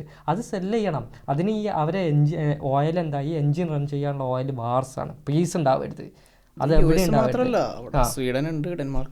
അവർ റെസിസ്റ്റൻസിനൊക്കെ അവരുണ്ടാക്കിക്കൊണ്ടേയിരിക്കും ലോകത്ത്. റെസിസ്റ്റൻസിന് അവരൊരു പ്രശ്നം ഉണ്ടാക്കും, അവിടെ റെസിസ്റ്റൻസിനുണ്ടാക്കും. ആ റെസിസ്റ്റൻസിന് അവരെന്ത് ചെയ്യും? ഇത് കൊടുക്കും ചെയ്യും, വെപ്പൺസ് കൊടുക്കും ചെയ്യും. ഇപ്പോൾ കഴിഞ്ഞ ഫെബ്രുവരി 25 US കൗൺസിലിലുള്ള ഒരു ഇതുണ്ടായിരുന്നു. അതിൽ ശരിക്കും ചോദിക്കുന്നുണ്ട്, താലിബാനിന് കഴിഞ്ഞ മാസം $40 മില്യൺ കൊടുത്തു എന്ന് ചോദിക്കുന്നുണ്ട്. യെസ് സർ, $40 മില്യൺ കൊടുത്തു. പിന്നെ നിങ്ങൾ ആർക്കൊക്കെ കൊടുത്തു എന്ന് ചോദിക്കുന്നുണ്ട്. ബൈഡന്റെ ടൈമിൽ ഈ കരാർ കൊടുത്തിട്ടുണ്ടാവും. അത് എലൺ മസ്ക് ആണ് കുറെ അത് പിന്നെ എക്സ്പോസ് ചെയ്ത്. നമ്മൾ കഴിഞ്ഞ എപ്പിസോഡിൽ സംസാരിച്ചില്ലേ, ഡിപ്പാർട്ട്മെന്റ് ഓഫ് ഗവൺമെന്റ് എഫിഷ്യൻസി ആയിട്ടുള്ളൊരു ഗ്രൂപ്പ് ഇതാണ്, അതാണ് എലൺ മസ്ക് കൈകാര്യം ചെയ്യുന്നത്. അപ്പോൾ അവർ കുറേ ഫണ്ട്സ് ഇങ്ങനെ ഓഡിറ്റ് ചെയ്യുന്നുണ്ട്. അപ്പോൾ അതിലാണ് ഇന്ത്യയിലോട്ട് എത്ര വരുന്നുണ്ട്, ഇന്ത്യയിൽ ഇലക്ഷൻ എത്ര കൊടുത്തിട്ടുണ്ട്, ഇതെല്ലാം അവർ എക്സ്പോസ് ചെയ്യുന്നുണ്ട്. അപ്പോൾ എലൺ മസ്ക് തന്നെ പറയുന്നൊരു കാര്യമുണ്ട്, ഞാനിത് കൂടുതൽ ഇതിൻ്റെ പിന്നാലെ പോയാൽ എന്നെ കൊല്ലും, ആൾക്കാർ കൊല്ലും. ആലോചിച്ചൊക്കെ മഗ്ഗൊക്കെ മേടിക്കാൻ വേണ്ടിയിട്ട് എന്താണ് അവരെ മിലിറ്ററി ഹെഡ് ക്വാർട്ടേഴ്സിന് പറയാം, പെൻറ്റഗൺ സ്പെൻഡ് ചെയ്ത് $50 മില്യൺ ഒക്കെ. പെൻറ്റഗൺ ഇതുവരെ ഓഡിറ്റ് ചെയ്തിട്ടില്ല വർഷങ്ങളായിട്ട്. എത്ര വട്ടം ഫെയിലായതാണ് അവർ. പെൻറ്റഗൺ ഓഡിറ്റ് ചെയ്യാൻ അവർക്ക് പറ്റിയിട്ടില്ല. ഒരു വട്ടം ഇതിൻ്റെ പെൻറ്റഗൻ്റെ പ്രശ്നം ഉണ്ടായപ്പോൾ അവർക്ക് എത്ര $1 ട്രില്യൺ ഫയൽസ് മിസ്സായി പോയപ്പോഴാണ് 9/11 വന്നിട്ട് അവിടെ ഫ്ലൈറ്റ് വന്ന് ജാമായത്, ഫ്ലൈറ്റ് വന്ന് ഇടിച്ചത്. ആ കഥ അറിയില്ലേ, നമ്മൾ പറഞ്ഞിട്ടില്ലേ? എത്ര $3 ട്രില്യൺ മിസ്സിങ് വന്ന് അതിൻ്റെ ഓഡിറ്റ് നടന്നുകൊണ്ടിരിക്കുകയായിരുന്നു എന്നൊക്കെ പറഞ്ഞതൊക്കെ സ്റ്റിൽ നമ്മൾ പറഞ്ഞു വരുമ്പോൾ കോൺസ്പിറസി എന്ന് പറഞ്ഞിട്ട് പോകുന്ന പല കാര്യങ്ങളാണ്. പക്ഷെ അതുകൊണ്ട് അതിൻ്റെയും ഫയൽസ് മിക്കവാറും പുറത്തു വരാൻ ചാൻസ് ഉണ്ട്. ഇപ്പോൾ JFK വന്നു, അതേപോലെ. പക്ഷെ JFKന്റെ ഫയൽസ് ഒക്കെ എന്താ വെച്ചിട്ടാണ് നല്ല അൾട്ര ചെയ്തിട്ടുള്ള റിഡാക്റ്റഡ് ആണ്. ഒരു കാര്യം മാത്രം, ഇസ്രായേലിനെ കുറിച്ച് പറയരുത്. അത് അതിൽ എഴുതിയിട്ടുണ്ട്, ഇസ്രായേലിനെ കുറിച്ചിട്ട് ഇതിൽ പുറത്ത് വരരുത്, അവിടെയൊക്കെ റിഡാക്റ്റഡ് ആയിപ്പോയി. ഈ ഒരു കുറച്ച് നല്ല ഫ്രീലാൻസ് ആയിട്ടുള്ള കുറച്ച് ജേർണലിസ്റ്റുകളുണ്ട് ഞാൻ ഫോളോ ചെയ്യുന്ന, കാൻഡസ് ഓവൻസ്, സ്റ്റൂ പീറ്റേഴ്സ്, ഇവരൊക്കെ പറയുന്നൊരു കാര്യമുണ്ട്. ഒരു ഓസ്ട്രേലിയൻ ഉണ്ടായിരുന്നല്ലോ, അസാജയാണോ, ഓസ്ട്രേലിയനോ, ഒരു ഓസ്ട്രേലിയൻ ആയിട്ടുള്ള ഒരു ആളുണ്ടായിരുന്നു. പുള്ളി ഓസ്ട്രേലിയൻ സിറ്റിസൺ ആണ്. പുള്ളി എന്താ പറയുക, US-ന്റെ കുറെ കാര്യങ്ങൾ പുള്ളി ഓസ്ട്രേലിയ ഇരുന്നിട്ടാണ് പുള്ളി അത് ജൂലിയൻ അസാഞ്ച് വിക്കിലീക്സിന്റെ. പുള്ളിക്കാരൻ ജയിലിൽ നിന്ന് പറഞ്ഞ് കുറച്ച് ഇപ്പോൾ അതിന്റെ കേസിൽ നടന്നുകൊണ്ടിരിക്കുകയാണ്. പുള്ളിക്കാരൻ ലീക്ക് ചെയ്ത് എന്താന്ന് വെച്ചിട്ടുണ്ടെങ്കിൽ ഇവിടെയാണ് ഇറാഖ് വാറിൽ ഇന്നസെൻ്റായ സിവിലിയൻസിനെ ജസ്റ്റ് ഒരു ഹെലികോപ്റ്ററിൽ വന്നിട്ട് കൂടി നിൽക്കണം, നമ്മളെപ്പോലെ ഇങ്ങനെ കൂടി ഇരുന്ന് വർത്താനം പറഞ്ഞ ആൾക്കാരെ വെറുതെ ഒരു രസത്തിനാണ് കൊന്ന്. അതിൻ്റെ ക്ലിപ്പുണ്ട്, ആൾക്കാരെ ആ തെർമൽ മീറ്റർ വെച്ചിട്ട് അവർ സ്കാൻ ചെയ്ത് കൊല്ലണ ക്ലിപ്പ്. ഇതൊരു പെൺകുട്ടിയാണ്, ആർമിയിലുള്ളൊരു പെൺകുട്ടി. ഇത് കാണാൻ വയ്യാതെ ഇങ്ങനത്തെ ബ്രൂട്ടലായ കാര്യങ്ങൾ ആർമി സൈക്കോപാത്തായി ചെയ്യുന്നത് കണ്ടിട്ടൊരു പെൺകുട്ടിയാണ് ഇയാൾക്ക് ലീക്കാക്കി കൊടുത്തത്. അതിൻ്റെ ശേഷം ഇയാളെ ജയിലിലിട്ട് എത്ര വർഷങ്ങളോളിട്ട്. ഞാൻ പറഞ്ഞു വരുന്നത്, JFKന്റെ ഡോക്യുമെൻറ്റിൽ ജോൺ എഫ് കെന്നഡിയുടെ കുറേ അമേരിക്കൻസ് വിശ്വസിക്കുന്നുണ്ട്. അറിയോ, ജോൺ എഫ് കെന്നഡിയാണ് അമേരിക്ക കണ്ട ഏറ്റവും നല്ല പ്രസിഡന്റ് എന്നാണ്. അതിന് പല ആൾക്കാരും കാരണം പറയുന്നത് കോൾഡ് വാർ ആ ടൈമിലല്ലേ ഇരുന്നില്ലേ, JFKന്റെ ടൈമിലല്ലേ, ആ ടൈമിലൊക്കെ അവർ നല്ല സ്ട്രോങ് ആയിരുന്നു. പിന്നെ അവർ പറയുന്നൊരു കാര്യം, JFK ഇസ്രായേലിനായിട്ടുള്ള ഇപ്പോഴുള്ള ഫോറിൻ ആ ഒരു ഇതുണ്ടല്ലോ, ഒരു ബന്ധം ഉണ്ടല്ലോ ഇപ്പോൾ US ഗവൺമെൻറ്റിനുള്ള, അത് തീരെ ഉണ്ടായിട്ടില്ല. AIPAC ഒരു ഫോറിൻ ഏജൻസി ആയിട്ടല്ല രജിസ്റ്റർ ചെയ്തിട്ടുള്ളത്.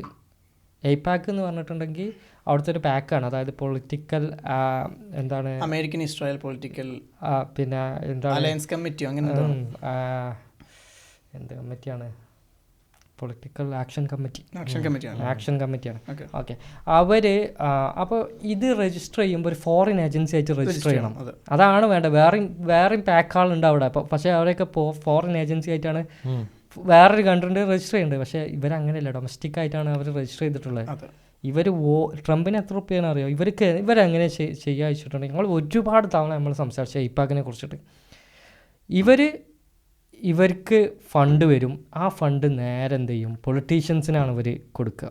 ഇപ്പം നമ്മളെ നാട്ടിൽ എൻ്റെ അടുത്ത് ഒരുപാട് പൈസ ഉണ്ട് വിചാരിച്ചോ, എനിക്ക് ലീഗാണോ അല്ല UDF ആണോ കമ്മ്യൂണിസ്റ്റ് പാർട്ടിയാണോ എന്നുള്ളത് എനിക്ക് വിഷയമില്ല.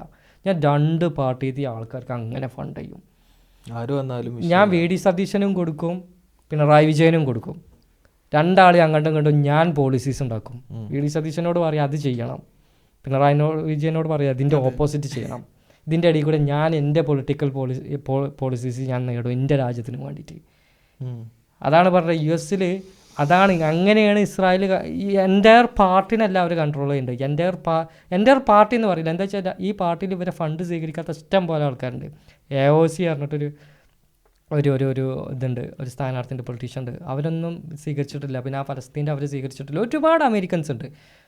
അങ്ങനെ എന്ത് ചെയ്യും, തമ്മിലടിപ്പിക്കും. ഇവരെന്നെ രണ്ട് ടീമിൻ്റെയും പൊളിറ്റിക്കൽ നീക്കങ്ങൾ ഇവരെന്നെ തീരുമാനിക്കും, ഇവരെന്നെ ചെയ്യും. ഇതൊക്കെ ഞാൻ അങ്ങോട്ട് പഠിച്ചപ്പോൾ എത്ര സിമ്പിളായിട്ടാണ് അമേരിക്കൻസിനെ കൺട്രോൾ ചെയ്യുന്നതെന്ന് ഞാൻ ആലോചിക്കേണ്ടത്. ഈവൻ ഇന്ത്യയിൽ വരെ എയ്പാക്കിൻ്റെ സ്വാധീനം ഉണ്ടെന്ന് പറയുന്നുണ്ട് ഇപ്പോൾ ഇന്ത്യൻ്റെ ഫോറിൻ പൊളിറ്റിക്കൽ പോളിസീസിന്. മനസ്സിലായോ? നമ്മൾ മറ്റേ ഒരു പെൻറ്റഗൻ്റെ ഒരു കേസ്, നമുക്ക് പെൻറ്റഗൻ്റെ ഒരു കേസ്, പെൻറ്റഗൻ അല്ല പെഗാസസിൻ്റെ ഒരു കേസ്, പെഗാസസിൻ്റെ കേസ് ഇന്ത്യയിൽ വന്നിട്ടുണ്ടായിരുന്നു. അപ്പോൾ പെഗാസസ് ഇസ്രായേൽ മെയ്ഡാണ്. അതെ, അത് യൂസ് ചെയ്തിട്ടാണ് നമ്മുടെ ജേർണലിസ്റ്റുകളുടെയും അതേപോലെ ഒപ്പോസിഷൻ ലീഡേഴ്സിൻ്റെ ഒക്കെ കോള് ചോർത്തിയിട്ടുള്ളത്. അതിനെ പറ്റിയിട്ട് നമ്മുടെ ലോക്സഭയിലൊക്കെ ഭയങ്കര ഡിസ്കഷൻസ് ഉണ്ടായിരുന്നു. അതൊരു സമയത്ത് കത്തി നിൽക്കായിരുന്നു, പെട്ടെന്ന് അത് കെട്ടുപോയി.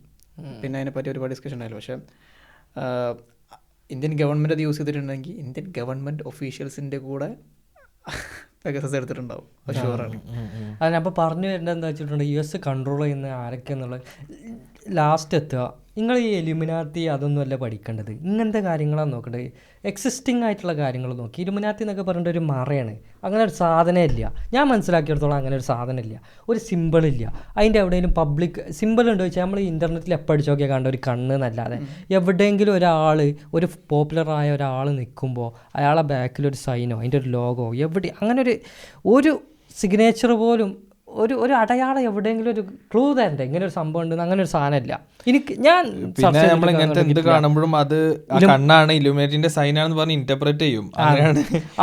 അതാണ് ഏറ്റവും വലിയ മിസ്റ്റേക്ക് നമ്മൾ ചെയ്യുന്നത്. അതുകൊണ്ട് എന്ത് ചെയ്യും, യഥാർത്ഥ ലൈറ്റ് ഇല്ലേ അവരിതിന്റെ ബാക്കിൽ മറിഞ്ഞു നിൽക്കുകയാണ്, ഈ ഇലുമിനാത്തിനെ ഫ്രണ്ടിൽ ഇട്ടിട്ട്. എക്സിസ്റ്റിംഗ് അല്ലാത്ത ഒരു എന്താ പറയുക, ഒരു എന്താ പറയുക, റിയലിസ്റ്റിക് അല്ലാത്തൊരു സാധനം ഉണ്ട് എന്ന് നമ്മളെ വിശ്വസിപ്പിച്ചിരിക്കുകയാണ് ഈ ഇലുമിനാത്തി അറിയേണ്ടത്. അതല്ല, അതിൻ്റെ ബാക്കിൽ ഫ്രീ മേസൺസ് നമുക്ക് കാണാം. ഫ്രീ മേസൻ്റെ ഹെലികോപ്റ്ററിൽ നിന്ന് ഇറങ്ങി വരുന്ന പ്രിൻസ് ഉണ്ട്, മറ്റേ UK ഒരു പ്രിൻസ്, ലണ്ടൻ പ്രിൻസ് ഉണ്ട്. ഓരോ ഹെലികോപ്റ്ററിൽ നിന്ന് അതിന് കറക്റ്റ് ഫ്രീ മേസൺ സൊസൈറ്റിയുടെ ലോകം ഉണ്ട്. നമ്മൾ ഫ്രീ മേസൺ സൊസൈറ്റി കേരളത്തിലുണ്ട്, രാജകുടുംബം ഇരുന്നു. എത്ര കേരളത്തിൽ നല്ല ലോഡ്ജ് ഉണ്ട്. സൗത്ത് ഇന്ത്യയിൽ ഏറ്റവും കൂടുതൽ ലോഡ്ജ് ഫ്രീ മേസൺ സൊസൈറ്റിയുടെ ലോഡ്ജ്, അതായത് ലോഡ്ജ് എന്ന് പറഞ്ഞാൽ അവർ കൂടുന്ന സ്ഥലം, അതിനുള്ളത് ഒന്ന് കേരളത്തിലാണ്. പിന്നെ ഇതേപോലെയാണ് സയനിസ്റ്റ് ഗ്രൂപ്പ് എന്ന് പറയുന്നത്, അതുപോലെ ഒരു ഗ്രൂപ്പാണ്. ഈ ഇതല്ല ഇതിനും പവർഫുള്ളായി കാലത്ത് അത് നമ്മൾ അത് എത്രത്തോളം ഉണ്ടെന്ന് ഞാൻ പറഞ്ഞുതരാം. US കൺട്രോൾ ചെയ്യുന്നത് ഒന്ന് എയ്പാക്ക്, നമ്മൾ പറഞ്ഞ പോലെ ഈ പൊളിറ്റിക്കൽ ആക്ഷൻ കമ്മിറ്റി ഇസ്രായേലിൻ്റെ. 2 ADL ആൻറ്റിസെമിറ്റിസത്തിനെതിരെ സംസാരിക്കുന്നത്. അവർ എയ്പാക്ക് എന്ത് ചെയ്യും, ഒന്നാമത് പറഞ്ഞ എയ്പാക്ക് വരെ അതെ ഇതിൻ്റെ എതിരെ ആൻറ്റിസെമിറ്റിസത്തിനെതിരെ സംസാരിച്ചിട്ടുണ്ടെങ്കിൽ അവരെ സംസാരിക്കുക. എയ്പാക്ക് എന്ത് ചെയ്യും, ഒന്നാമത്തെ അവർ ഇവരെ പൊളിറ്റിക്കൽ പോളിസീസ് മൊത്തം കൺട്രോൾ ചെയ്യും. ADL എന്ത് ചെയ്യും, എന്ത് പഠിപ്പിക്കണം, എന്ത് സോഷ്യൽ മീഡിയയിൽ വരണം, എന്ത് കുട്ടികൾ യൂണിവേഴ്സിറ്റിയിൽ നാളെ പഠിക്കണം, ഇതെല്ലാം ADL കൺട്രോൾ ചെയ്യും. ബ്ലാക്ക് റോക്കും വാൻഗാർഡും ഇവരെ മൊത്തം വെൽത്ത് കൺട്രോൾ ചെയ്യും. ഇത് മൂന്നുമാണ് ഒരു രാജ്യത്തിൻ്റെ മെയിൻ കാര്യങ്ങൾ കൺട്രോൾ ചെയ്യുന്നത്. ഒരു സയനിസ്റ്റ് ഗ്രൂപ്പാണ്, മനസ്സിലായോ? ഇതൊക്കെ എത്ര നിങ്ങൾ നോക്കിപ്പോയാൽ എല്ലായിടത്തും കാണാം. പക്ഷേ അത് മെയിൻ സ്ട്രീം സംസാരിക്കാത്തോളം കാലം ഇങ്ങനെ കേട്ടുകൊണ്ടേയിരിക്കും അവിടെ ഇവിടെയും. പക്ഷേ എക്കണോമിക്സ് ആണ് അത്, ഇതിൻ്റെ പിന്നിലെ പൈസ ആരെ കൺട്രോൾ ചെയ്യുന്നത്, മണി ആരെ കൺട്രോൾ ചെയ്യുന്നത്, അവരെങ്ങനെയാണ്. ഇനിയിപ്പോൾ നാളെ ഇപ്പോൾ ഈ പവർ മറ്റൊരാളുടേക്ക് മാറി എന്ന് വിചാരിക്കും. അഫ്കോഴ്സ് ഈ കാര്യങ്ങൾ അവർ പറയുന്നത് പോലെ പോകും. അപ്പോൾ നമ്മൾ ഈ പറയുന്ന പോലെ നമ്മൾ റിലീജിയൻ കൊണ്ടുവന്നിടും, നമ്മൾ കുറേ ആൾക്കാർ റിലീജിയൻ്റെ പേരിൽ അടികൂടും. പക്ഷെ റിലീജിയൻ അല്ല, കംപ്ലീറ്റ്ലി പവറാണ് ശരിക്കും. റോത്ത്ഷൈൽഡ് ഫാമിലി ഇല്ലേ, റോത്ത്ഷൈൽഡ് ഫാമിലിയാണ് ഇതിൻ്റെ ബാക്കിൽ ഫണ്ട് ചെയ്യുന്നൊരു ഫാമിലി. ഇലുമിനാത്തി എന്നൊക്കെ പറയുന്നത് പകരം റോത്ത്ഷൈൽഡ് ഫാമിലിനെ പോയി പഠിക്കുക. അതെന്താ പഠിക്കുക അവർ? ഇപ്പോൾ നമ്മളെ കേരളത്തിലൊരു ഒരു വയസ്സായൊരു സഹോദരി ചെയ്തൊരു വീഡിയോ ഉണ്ട്, എൻ്റെ റോത്ത്ഷൈൽഡ് ഫാമിലിൻ്റെ ഹിസ്റ്ററി ആ സഹോദരി യൂട്യൂബിൽ ഇട്ടിട്ടുണ്ട്. അതിനൊക്കെ ആകെ 300 വ്യൂസ് ഉള്ളൂ. ഞാനത് കേട്ടിട്ട് ആകെ നെട്ടി. അവർ എന്ത് 17-18 നൂറ്റാണ്ടിൽ എങ്ങനെ തുടങ്ങിയോ ഇനി 2100 ആകുമ്പോൾ എവിടെ അവസാനിക്കുന്നു വരെ ആ സ്ത്രീ അതിൽ പറയുന്നുണ്ട്, മലയാളത്തിലുണ്ട്. അതൊന്നും വ്യൂസേ ഇല്ല ആ വീഡിയോക്ക്. എനിക്കൊരു പയ്യെ അയച്ചു തരാം, ഇതൊന്ന് കേട്ട് നോക്കിയെന്ന് പറഞ്ഞിട്ട്. എന്നിട്ട് ഞാൻ അതെ ലെറ്റർ അയക്കുന്നത് ഡിയർ റോത്ത്ഷൈൽഡ്സ് എന്ന് പറഞ്ഞിട്ടാണ് ഒരു രാജ്യം ഉണ്ടാക്കിക്കോളാൻ പറഞ്ഞിട്ട് ബാൽഫോർ ഡിക്ലറേഷൻ കൊടുക്കുന്നത്. അപ്പം അതാണ് പവറാണ്. അത് ഒരിക്കലും അത് റിലീജൻ അല്ല. ഞാൻ വിശ്വസിക്കുന്നതാണ് കേട്ടോ. ഞാൻ ഏതൊരു കാര്യം ഞാൻ റിലീജനായിട്ട് കാണാറില്ല. എല്ലാ കാര്യം ഐദർ പൊളിറ്റിക്സ് അല്ലെങ്കിൽ എക്കണോമിക്സ്, ഈ 2 കാര്യങ്ങളിലാണ് ഞാൻ വീക്ഷിക്കാറുള്ളത്. പക്ഷെ നമ്മൾ എന്താ പറയുക, നമ്മളിത് എങ്ങനെ പറഞ്ഞാലും ആൾക്കാർ നിങ്ങൾ മുസ്ലിംസ് ആണ് അതുകൊണ്ടാണ് അതങ്ങനെ ആയി. അതങ്ങനെ നരേറ്റീവ് ഉണ്ട്. ആ നരേറ്റീവ് ബ്രേക്ക് ചെയ്യാൻ ഈ സോ കോൾഡ് ഇപ്പോൾ നമ്മുടെ നാട്ടിലത്തെ ഒരുപാട് ആൾക്കാർ, ഞാൻ പേഴ്സണലി എനിക്ക് ഇഷ്ടമില്ലാത്തൊരു കാര്യമാണ്, ഐഡലൈസ് ചെയ്യുന്ന ഒരുപാട് അറബ് ലീഡേഴ്സ് ഉണ്ട്, അറബ് കൺട്രീസ് ഉണ്ട്. ഈ ഒരു നരേറ്റീവ് ബ്രേക്ക് ചെയ്യാൻ അവരൊരിക്കലും ശ്രമിച്ചിട്ടില്ല എന്നുള്ളതാണ്. ഇപ്പോൾ ഈ ഒരു ചാപ്പ കുത്തുന്ന ഒരു പരിപാടി അത് ബ്രേക്ക് ചെയ്യാൻ അവരൊന്നും ശ്രമിച്ചിട്ടില്ല. നമ്മളിപ്പോൾ കാണുമ്പോൾ സിറിയയിൽ നടക്കുന്ന ആൾക്കാരെ പറ്റിയിട്ടോ അല്ലെങ്കിൽ ഇപ്പോൾ ഒസാമ ബിൻ ലാദനെ പറ്റിയിട്ടൊക്കെ കമ്പയർ ചെയ്യണം. നമ്മുടെ അടുത്ത് ചോദിക്കുന്നത് കേരളത്തിലുള്ള ഞാൻ സൗദി അറേബ്യയിലുള്ള ഒസാമ ബിൻ ലാദനെ കുറിച്ച് എന്താ അഭിപ്രായം പറയാനാണ്? എനിക്കൊന്നും പറയാനില്ല. അതേപോലെ സിറിയയിൽ നടക്കുന്നത് തെറ്റാണെന്ന് വെച്ചാൽ തെറ്റാണെന്നേ പറയാൻ പറ്റുള്ളൂ. ഞാൻ പറഞ്ഞല്ലോ, ഞാനല്ല, എനിക്കറിയില്ല. ഒരു ഇന്നസെന്റ് ആയ ഒരാൾ എവിടെ മരിച്ചാലും മരിച്ചാലും ഒരു മുസ്ലിം മരിച്ചാലും ക്രിസ്ത്യൻ മരിച്ചാലും ചോരനെ അതിൽ ആർക്കും ഞാനിന്നൊരു മുസ്ലിം ആയതുകൊണ്ട് പറയണല്ലോ, ആര് നാളെ തെമ്മാടിത്തരം കാണിച്ചാലും എന്ത് ചെയ്താലും മുസ്ലിം ആണെങ്കിൽ അവൻ ചെയ്യുന്നത് തെറ്റാണെന്ന് പറയാൻ എനിക്കൊരു മടിയില്ല. അത് ആരാണെങ്കിലും പറയും. ഇപ്പോൾ ഇന്ന് UAE ഞാൻ പറഞ്ഞത്, എനിക്ക് UAE ഇഷ്ടമുള്ള രാജ്യമാണ്. അവിടെ കുറേ സംഭവങ്ങൾ, എൻ്റെ കുടുംബക്കാരുണ്ട്, കൂട്ടുകാരുണ്ട്, ഞാൻ പോകാൻ വിസിറ്റ് ചെയ്യാൻ നിൽക്കുന്ന ഒരു രാജ്യമാണ്. പക്ഷേ ഞാൻ ഇത് പറഞ്ഞാൽ തന്നെ ഇനിയിപ്പോൾ നാളെ ബാൻ ചെയ്താൽ എനിക്ക് പ്രശ്നമില്ല. അത്രേ ഉള്ളൂ ഞാൻ ചിന്തിക്കുന്നത്. അതുകൊണ്ടാണ് ഞാൻ അത് ഇങ്ങനെ തന്നെ പറഞ്ഞത്. ഇങ്ങനെയൊക്കെ അത് ചെയ്യുന്നത്. അവർ പറയുന്നത് ടർക്കി, ഇപ്പോൾ സിറിയയിൽ അസാദിനെ ടോപ്പിൾ ചെയ്ത് ടർക്കി അല്ലേ. നമ്മുടെ നല്ല ഒരുപാട് ആൾക്കാർ എർദോഗൻ്റെ ഫാൻ ബോയ്സ് ആയിട്ടുള്ള ആൾക്കാരുണ്ട്. എർദോഗൻ ഇഷ്ടപ്പെടുന്ന ആൾക്കാർ ആളൊരു റിലീജിയനെ മുൻനിർത്തി കളിക്കുന്ന ഒരു ഫനാറ്റിക്കായിട്ടാണ് എനിക്ക് തോന്നിയിട്ടുള്ളത്. അല്ലാണ്ട് ആളൊരു ഇപ്പം അവിടുത്തെ ഇൻഫ്ലേഷൻ കണ്ടു നീ, ഏറ്റവും ടോപ്പ് എന്താ പറയുക ഇൻഫ്ലേഷനുള്ള രാജ്യമാണ് ടർക്കി. പിന്നിൽ അർജൻറ്റീനയൊക്കെ ഉണ്ടായിരുന്നു. ഇപ്പോൾ അർജൻറ്റീന പുതിയ പ്രസിഡന്റ് വന്നതിന് ശേഷം അർജൻറ്റീന കുറച്ച് മെച്ചപ്പെട്ടിട്ടുണ്ട്. പക്ഷേ ടർക്കി അത്രയും മോശം സിറ്റുവേഷനിൽ കൂടെ കടന്നു പോകുന്നത്.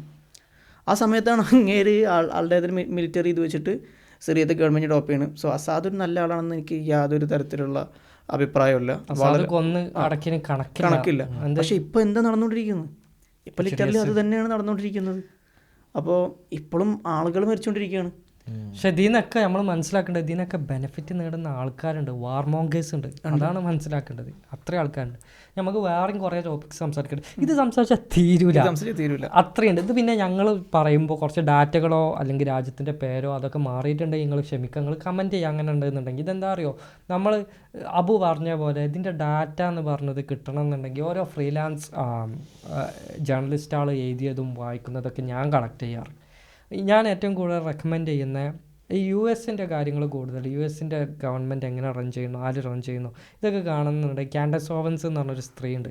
അവരെ പിന്നെ ഇത് കേട്ടാൽ മതി, വീഡിയോസ് കണ്ടാൽ മതി. അടിപൊളിയായിട്ട് ഫലസ്തീൻ ഇഷ്യൂ മുതൽ എന്താണ് ലോകത്ത് നടക്കുന്നതെന്ന് വരെ ആ സ്ത്രീ എക്സ്പ്ലെയിൻ ചെയ്യുന്നു. അതേപോലെ കുറേ പേരുണ്ട്, സ്റ്റ്യൂ പീറ്റേഴ്സ്, കുറേ പേരുണ്ട്. പിന്നെ നിങ്ങൾ X ഉപയോഗിക്കുന്ന ആളാണെന്ന് വെച്ചാലും കുറേ അക്കൗണ്ട്സ് ഉണ്ട്, അതിൽ കാണാം. അപ്പോൾ നമ്മളിനി വേറെ കുറച്ച് കാര്യങ്ങൾ സംസാരിക്കാനുള്ളത്, ഒരു കാര്യം പറയാൻ എനിക്ക് എന്താണെന്ന് വെച്ച് കഴിഞ്ഞാൽ, നമ്മളിപ്പോൾ അതിന് ഉദ്ദേശം നമ്മളെപ്പോഴും അമേരിക്കയിൽ നമ്മളെപ്പോഴും ഒരു നെഗറ്റീവ്സ് എപ്പോഴും ഇടാറുള്ളതാണ്. പക്ഷെ അവർ മാത്രമല്ല എന്നുള്ളതാണ്. ആരും പുറത്തല്ല എന്നുള്ളത് മാത്രമേ നമ്മൾ പറഞ്ഞുള്ളൂ. അല്ലാണ്ട് ഇപ്പൊ അമേരിക്ക മാത്രം അത് ഞാനും പറയാനുള്ള. ചില ആൾക്കാർ പറയും ജൂതന്മാരാണ് എല്ലാത്തിന്റെയും പിന്നിൽ. എല്ലാത്തിന്റെയും പിന്നിലും ജൂതന്മാരൊന്നുമല്ല. അങ്ങനെ ചിന്തിക്കട്ടെ. നമ്മളൊക്കെ അങ്ങനെ ഇതാക്കി എത്രയും നല്ല ജൂതന്മാരുണ്ട്. എല്ലാത്തിനും നിങ്ങളെ പെണ്ണ് നാളെ ബ്രേക്കപ്പ് ആയി കണ്ടിട്ട് അതിന്റെ പിന്നിലും ജൂതന്മാരാണെന്നൊന്നും പറയരുത്. അങ്ങനെ പറയുന്ന ആൾക്കാർ വരെ ഉണ്ടാവുന്നതാണ്. അതൊരു ഹെയ്റ്റ് ആണ് നമ്മൾ പറയില്ലേ, ഒരു ഹെയ്റ്റ് ഉണ്ട്. അതിപ്പോ ആന്റിസെമിറ്റിസം റിയൽ ആണ്, അത് നമ്മൾ ഒരിക്കലും ഇല്ലെന്നല്ല. പക്ഷെ ആന്റിസെമിറ്റിസം അല്ല ആന്റി സയോണിസം എന്ന് പറയുന്നത്. ആ ഒരു നരേറ്റീവ് പുഷ് ചെയ്യാൻ നമുക്ക് വേണം. അതൊക്കെ കാൻഡസ് ഓവൻസ് ഒക്കെ കറക്റ്റായിട്ട് പറയുന്നുണ്ട്. ആ ഒരു നരേറ്റീവ് എല്ലാവർക്കും പുഷ് ചെയ്യാൻ പറ്റണം. അതുപോലെ തന്നെ നമ്മളിപ്പോൾ നാട്ടിലിപ്പോൾ ഒരു പൊളിറ്റിക്കൽ പാർട്ടി, ഇപ്പോൾ നമ്മൾ മുസ്ലിം ലീഗിനെ വിമർശിച്ച് അത് മുസ്ലിംസിനെ വിമർശിക്കലല്ല, സൗദി അറേബ്യനെ വിമർശിച്ച് അത് മുസ്ലിംസിനെ വിമർശിക്കലല്ല. അല്ലെങ്കിൽ ആന്റിസയനിസ്റ്റ് ആയിട്ടുള്ള ഒരുപാട് ജ്യൂസ് ഉണ്ട്. ഓഫ് കോഴ്സ് അമേരിക്കയിലൊക്കെ ജൂയിഷ് വോയിസ് ഫോർ പീസ് എന്നൊക്കെ പറഞ്ഞിട്ട് അവരാണ് യൂണിവേഴ്സിറ്റിയിലൊക്കെ ഏറ്റവും കൂടുതൽ പിന്നെ ഈ ഇതൊക്കെ മാർച്ചൊക്കെ കണ്ടക്ട് ചെയ്യുന്ന അവരാണ് മുമ്പിൽ കൂടുതൽ. അതെ, കാരണം അവർ ബിലീഫ് സിസ്റ്റമാണ്. സോ ബേസിക്കലി എല്ലാ അബ്രഹാമിക് റിലീജിയൻസ് ആണ്, എല്ലാവരും വിശ്വസിക്കുന്നതിൻ്റെ റൂട്ട് സെയിം ആണ്. അതെ. പിന്നെന്ന് പറഞ്ഞു കഴിഞ്ഞാൽ ലിറ്ററലി എവരിതിങ് ഈസ് പൊളിറ്റിക്സ്. അതന്നെ ഞാൻ പറഞ്ഞത്. അപ്പോൾ നമ്മൾ പറയാറില്ലേ അബു, നമ്മൾ പറഞ്ഞ കാര്യമല്ലേ, ഈ നമ്മളെപ്പോഴും ജൂയിഷ് ആൾക്കാരെ സയനിസ്റ്റ് ആളെതിരെ സംസാരിച്ചിട്ടുണ്ടെങ്കിൽ അത് ആൻറ്റി സെമിറ്റിസം ആണെന്ന് പറഞ്ഞ് ചാപ്പകുത്തും. പക്ഷെ അവിടെയുള്ള മുസ്ലിംസും സെമൈറ്റ് അല്ലേ? അതെ. പക്ഷെ അവർക്ക് ആ ഒരു അറബ്സ് സെമൈറ്റ്സ് ആണ്, സെമൈറ്റ്സ് ആണ്, അറബിക് സ്പീക്കിംഗ് ആയിട്ടുള്ള ആൾക്കാർ സെമൈറ്റ്സ് ആണ്. അവർക്ക് അങ്ങനെ പോയി കഴിഞ്ഞാൽ സെമൈറ്റ്സ് ആണ്. ഇപ്പോൾ സെമറ്റിക് നമ്മൾ സെമറ്റിക് മതങ്ങളിൽ വിശ്വസിക്കുന്ന ആൾക്കാർ, ഈവൻ ക്രിസ്ത്യൻസ് എല്ലാവരും മുസ്ലിംസ് എല്ലാവരും ഒക്കെ സെമറ്റിക് മതങ്ങളിൽ വിശ്വസിക്കുന്ന ആൾക്കാരാണ്. പിന്നെ അവിടുത്തെ റീജിയണിലുള്ള ആൾക്കാരാണെങ്കിൽ അറബ്സ് ആയാലും അവിടെ നിന്നുള്ള ഹീബ്രു ജ്യൂസ് ആയാലും, ആസ്കനാസി ജ്യൂസ് അല്ല, ഹീബ്രു ജ്യൂസ്. ഇപ്പോൾ ആസ്കനാസി ജ്യൂസ് എന്ന് പറഞ്ഞാൽ യുക്രൈൻ, റഷ്യ എന്നൊക്കെ വരുന്ന ആൾക്കാർ ആസ്കനാസി ജ്യൂസ് എന്നൊക്കെ വിളിക്കും. അവരാണ് ഇസ്രായേലിൽ ഏറ്റവും കൂടുതൽ DNA ടെസ്റ്റ് ചെയ്തപ്പോൾ അവിടെ നിന്നാണ്. അതോടുകൂടി പിന്നെ DNA ടെസ്റ്റിങ്ങിന് അവിടെ ഓർഡർ വേണം ജഡ്ജിൻ്റെ. അവിടെ DNA ടെസ്റ്റ് ചെയ്യാൻ പറ്റില്ല ഇസ്രായേലിൽ, ജഡ്ജിൻ്റെ ഇത് വേണം. കറക്റ്റുള്ള കാര്യമാണ്. DNA ടെസ്റ്റ് നമുക്ക് പോയിക്കൊണ്ട് ഒരാളത് ചെയ്യാൻ പറ്റില്ല. അവിടെ DNA ടെസ്റ്റ് ചെയ്ത് വന്ന റിപ്പോർട്ട്സ് ഒക്കെ ഉണ്ട്. അതിൽ എത്ര ശതമാനം അവിടെ ബിലോങ് ചെയ്യുന്ന ആൾക്കാരല്ല, നേരെ മറിച്ച് ഫലസ്തീൻസിനെ നോക്കിയിട്ടുണ്ടെങ്കിൽ ഹീബ്രു DNA ഉണ്ട് എന്ന് പറയുന്നത്. നമുക്ക് അതിന്റെ ഡാറ്റ അത്രത്തോളം അവൈലബിൾ അല്ല. പക്ഷെ അതൊന്നും ഉണ്ടെങ്കിൽ തന്നെ അവർ പുറത്തു വിടൂല. ക്യാപിറ്റലിസം എന്ന് പറയുന്നത് എല്ലാ കൺട്രിക്കും അതിൻ്റേതായിട്ടുള്ള ക്യാപിറ്റലിസം ഉണ്ട്. അപ്പോൾ നമ്മൾ ഒരു സംഭവം നമ്മൾ എൻജോയ് ചെയ്യുമ്പോൾ, ഇപ്പോൾ നാളെ അമേരിക്കയിൽ പോയിട്ട് അവിടുത്തെ ഇൻഫ്രാസ്ട്രക്ചർ നമ്മൾ എൻജോയ് ചെയ്യുമ്പോൾ, അല്ലെങ്കിൽ UK പോയിട്ട് എൻജോയ് ചെയ്യുമ്പോൾ, അല്ലെങ്കിൽ അബുദാബി പോയിട്ട് എൻജോയ് ചെയ്യുമ്പോൾ, അതിൻ്റെ പിന്നിൽ ഒരുപാട് ആൾക്കാരുടെ ബ്ലഡ് ഉണ്ട് എന്നുള്ളൊരു തോട്ട് നമ്മൾ മനസ്സിലാക്കുക. Nobody is innocent in A capitalistic world എന്നുള്ളത്. ഈ വേറൊരു കാര്യം നമ്മൾ സംസാരിച്ചു വന്നത്, അബു എൻ്റെ അടുത്ത് പറഞ്ഞിരുന്നു ഫോൺ മൂവീസ് എങ്ങനെ സോഷ്യൽ മീഡിയയിൽ ഇൻസ്റ്റാഗ്രാമിൽ പുഷ് ചെയ്തുകൊണ്ടിരിക്കുന്നുണ്ട്. മുമ്പ് അതൊക്കെ വെബ്സൈറ്റ്സിലായിരുന്നെങ്കിൽ ഇപ്പോൾ ഇൻസ്റ്റാഗ്രാമിലോട്ട് അത് വന്നു തുടങ്ങി. അതെങ്ങനെയാണ് അബു നോട്ട് ചെയ്തത്? അത് എത്രത്തോളം അത് കുറച്ചായിട്ട് നമ്മൾ കുറേ നേരം നമ്മൾ ഫീൽഡിൽ ഇങ്ങനെ പോയി കഴിഞ്ഞാൽ ഓട്ടോമാറ്റിക്കായിട്ട് നമ്മുടെ ഫീൽഡിൽ കുറച്ച് സാധനങ്ങൾ വരും. പിന്നെ അൽഗോരിതം എങ്ങനെ ക്യാച്ച് ചെയ്യുന്നത് വെച്ച് കഴിഞ്ഞാൽ, നമ്മൾ ഏതൊരു കണ്ടന്റിലാണോ ഒരു 10 സെക്കൻഡൊക്കെ ഒരു 2-3 സെക്കൻഡ് നിന്നത്, ആ കണ്ടന്റ് പിന്നെ വന്നുകൊണ്ടിരിക്കും. അങ്ങനെയൊക്കെ ഉണ്ടാവുമല്ലോ.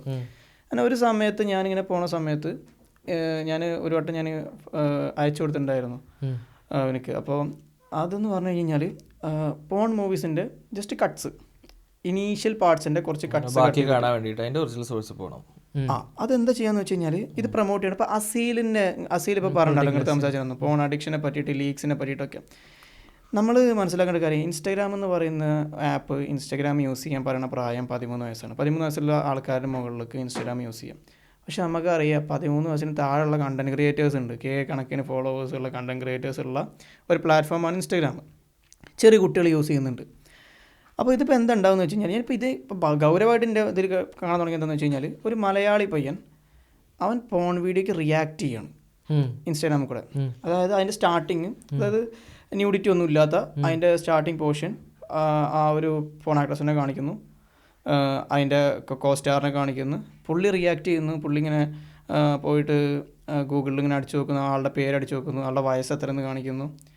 ഒരു 15 സെക്കൻഡ് വീഡിയോ, 30 സെക്കൻഡ് വീഡിയോ. ഇതിൽ ആ പയ്യന് 100-200K ഫോളോവേഴ്സ് ഉണ്ട്. സ്ട്രീമറാണോ?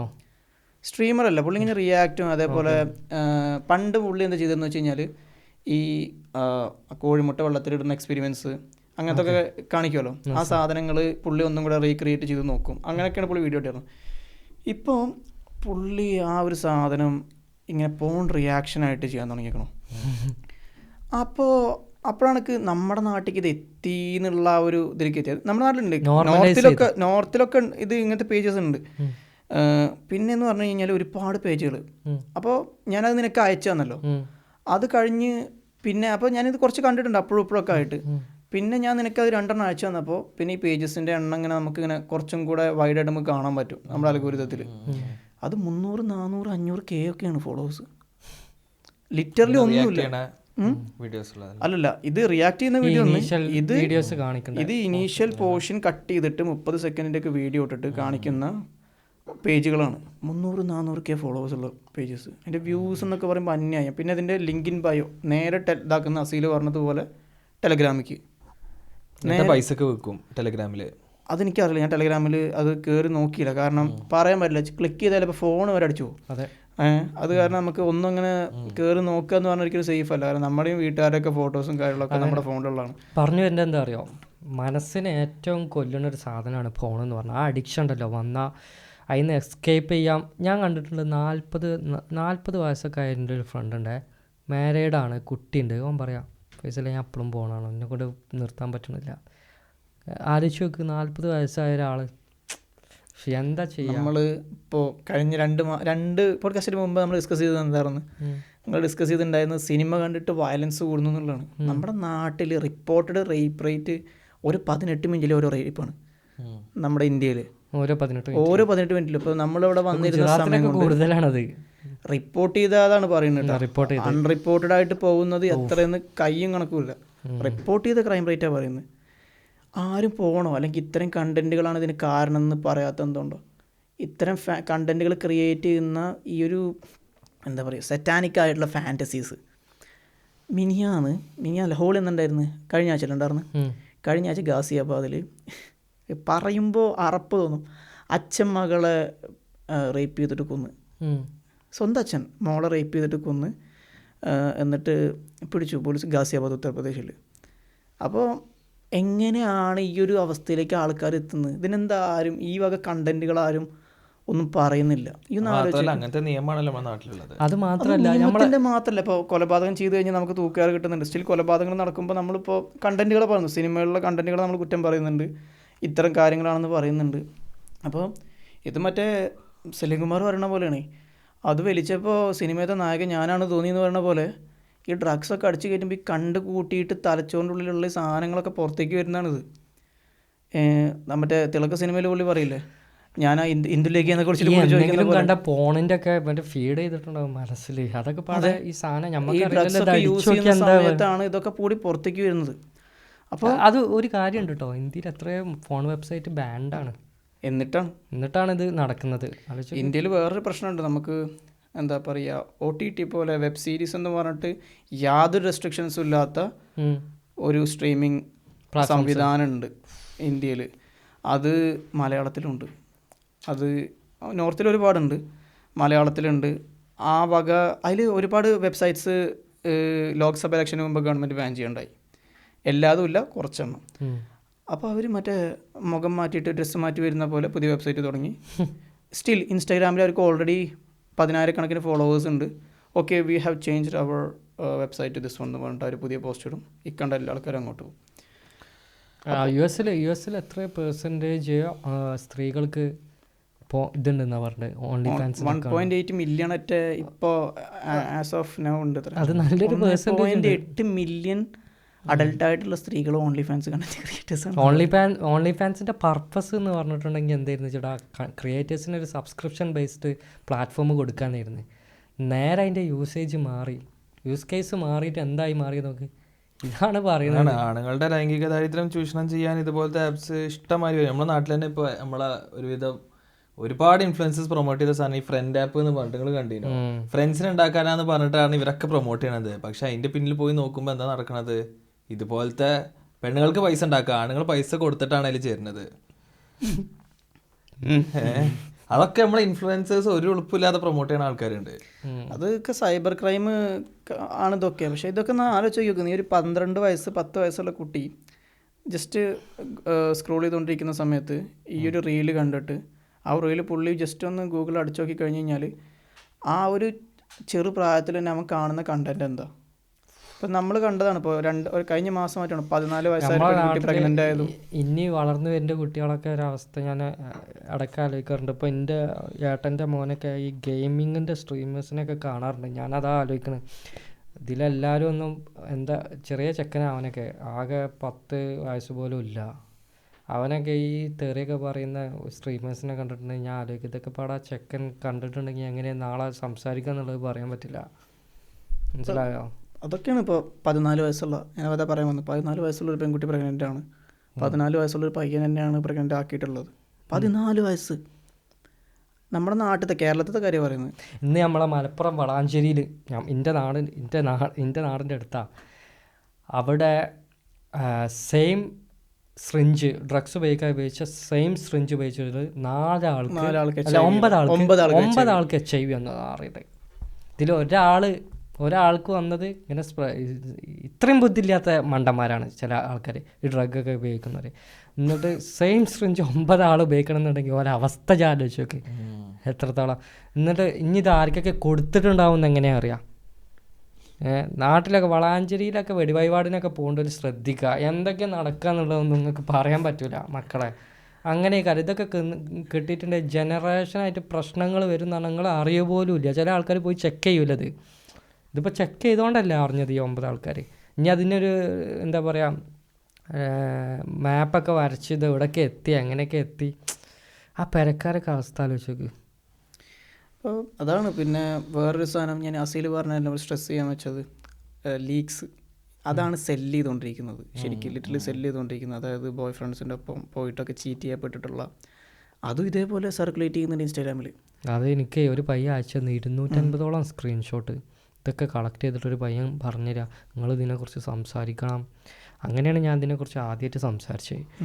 അതിൽ കേരളത്തിലെ ഇൻഫ്ലുവൻസേഴ്സ് ഉണ്ടോ ഞാൻ ഒരു കാര്യം പറയട്ടെ, അതിൽ കൂടുതൽ മുസ്ലിം പെൺകുട്ടികളാണ്, അവരെ ഫോട്ടോസാണ് ഇതിലെത്തിയിട്ടുള്ളത്. മുസ്ലിം പെൺകുട്ടികളെ ഇൻഫ്ലുവൻസ്, അതാണ് ഞാൻ പ്രത്യേകിച്ച് പറഞ്ഞത് ഹിജാബൊക്കെ ഇട്ട പെൺകുട്ടികളുണ്ട് എന്നുള്ളത്. അല്ല ഞാനത് മുസ്ലിംസിനെ മാത്രം സഹായിക്കാൻ വേണ്ടിയിട്ടൊന്നും പറഞ്ഞതല്ല, അതിൽ കൂടുതൽ മുസ്ലിംസാണ് ഞാൻ കണ്ടത്. അതിലൊരുത്തം മെസ്സേജ് അയച്ചിക്കാണ് ആ ഗ്രൂപ്പിൽ, എൻ്റെ വീട്ടിൽ എൻ്റെ ചേച്ചിയുണ്ട്, നിങ്ങൾക്ക് ആർക്കെങ്കിലും ഫോട്ടോ വേണോ ഞാൻ അയച്ചുതരാം. ഒരു ചെക്കൻ മെസ്സേജ് അയച്ചിക്കുക. അതുപോലെ ഭാര്യനെ ഫോട്ടോ വേണോ, എൻ്റെ ഭർത്താവ്.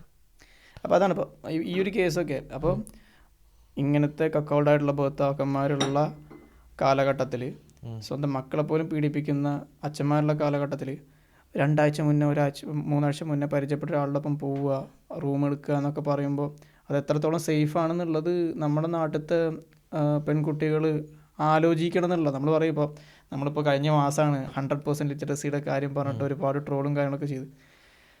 എനിക്കെന്താണ് സേഫ് എന്നുള്ളത് എനിക്ക് മനസ്സിലാക്കാൻ പറ്റിയിട്ടില്ല എന്നുണ്ടെങ്കിൽ ഞാൻ ആർജിക്കുന്ന വിദ്യാഭ്യാസം കൊണ്ട് എനിക്ക് എന്താ കാര്യമുള്ളത് അല്ലേ? എനിക്ക് നീന്താൻ അറിയില്ല, എന്നിട്ട് ഞാൻ പോയി വെള്ളത്തിൽ ചാടുക, അതിൽ എന്ത് ലോജിക്കാണ് ഉള്ളത്? അഫ്കോഴ്സ് എല്ലാവർക്കും റൈറ്റ് ഉണ്ട്. 18 വയസ്സ് കഴിഞ്ഞ് കഴിഞ്ഞാൽ നിങ്ങൾക്ക് എങ്ങനെ വേണമെങ്കിലും ജീവിക്കാനുള്ള റൈറ്റ് നമ്മുടെ നാട്ടിലുണ്ട്. പക്ഷെ നിങ്ങൾ സേഫ് ആവുക എന്നുള്ളത് നിങ്ങളുടെ ഉത്തരവാദിത്തമാണ്. പിന്നെ ഈ വക കാര്യങ്ങൾ ഞാൻ കണ്ടായിരുന്നു, മറ്റേ ആത്മഹത്യ ചെയ്ത പെൺകുട്ടികളിലൊക്കെ സ്റ്റില്ല് കിടന്ന് സർക്കുലേറ്റ് ചെയ്യുകയാണ്. അതായത് ഇങ്ങനെ ലീക്ക് വന്ന് ആത്മഹത്യ ചെയ്ത പെൺകുട്ടികളുടെ സ്റ്റില്ല് കിടന്ന് സർക്കുലേറ്റ് ചെയ്യുക. ഇതെങ്ങനെയാ അറിയാം? ഇൻസ്റ്റാഗ്രാമിൽ സർക്കുലേറ്റ് ചെയ്യും. ഇതിന്റെ ഒരു ചെറിയ പാർട്ട് അങ്ങോട്ട് കാണിക്കും, അല്ലെങ്കിൽ പെൺകുട്ടികളെ പഴയ ഏതെങ്കിലും ഒരു ഫോട്ടോ കാണിക്കും, ഏതെങ്കിലും അവർ ഡാൻസ് കളിക്കുന്ന ഏതെങ്കിലും വീഡിയോ കാട്ടിട്ട് പിന്നെ കമന്റിലുണ്ടാവും ഈ വീഡിയോന്റെ ലിങ്ക് ആക്കി എവിടെ കിട്ടുക, DM ചെയ്യേ. അപ്പോൾ ഓരോരുത്തർ പറയും DMക്ക് പോയാൽ ഞാൻ അയച്ചുതരാം. ഓലൊക്കെ സ്വന്തം പെങ്ങന്മാർ താൻ ചെയ്യാൻ അങ്ങനെ ചെയ്യുമോ?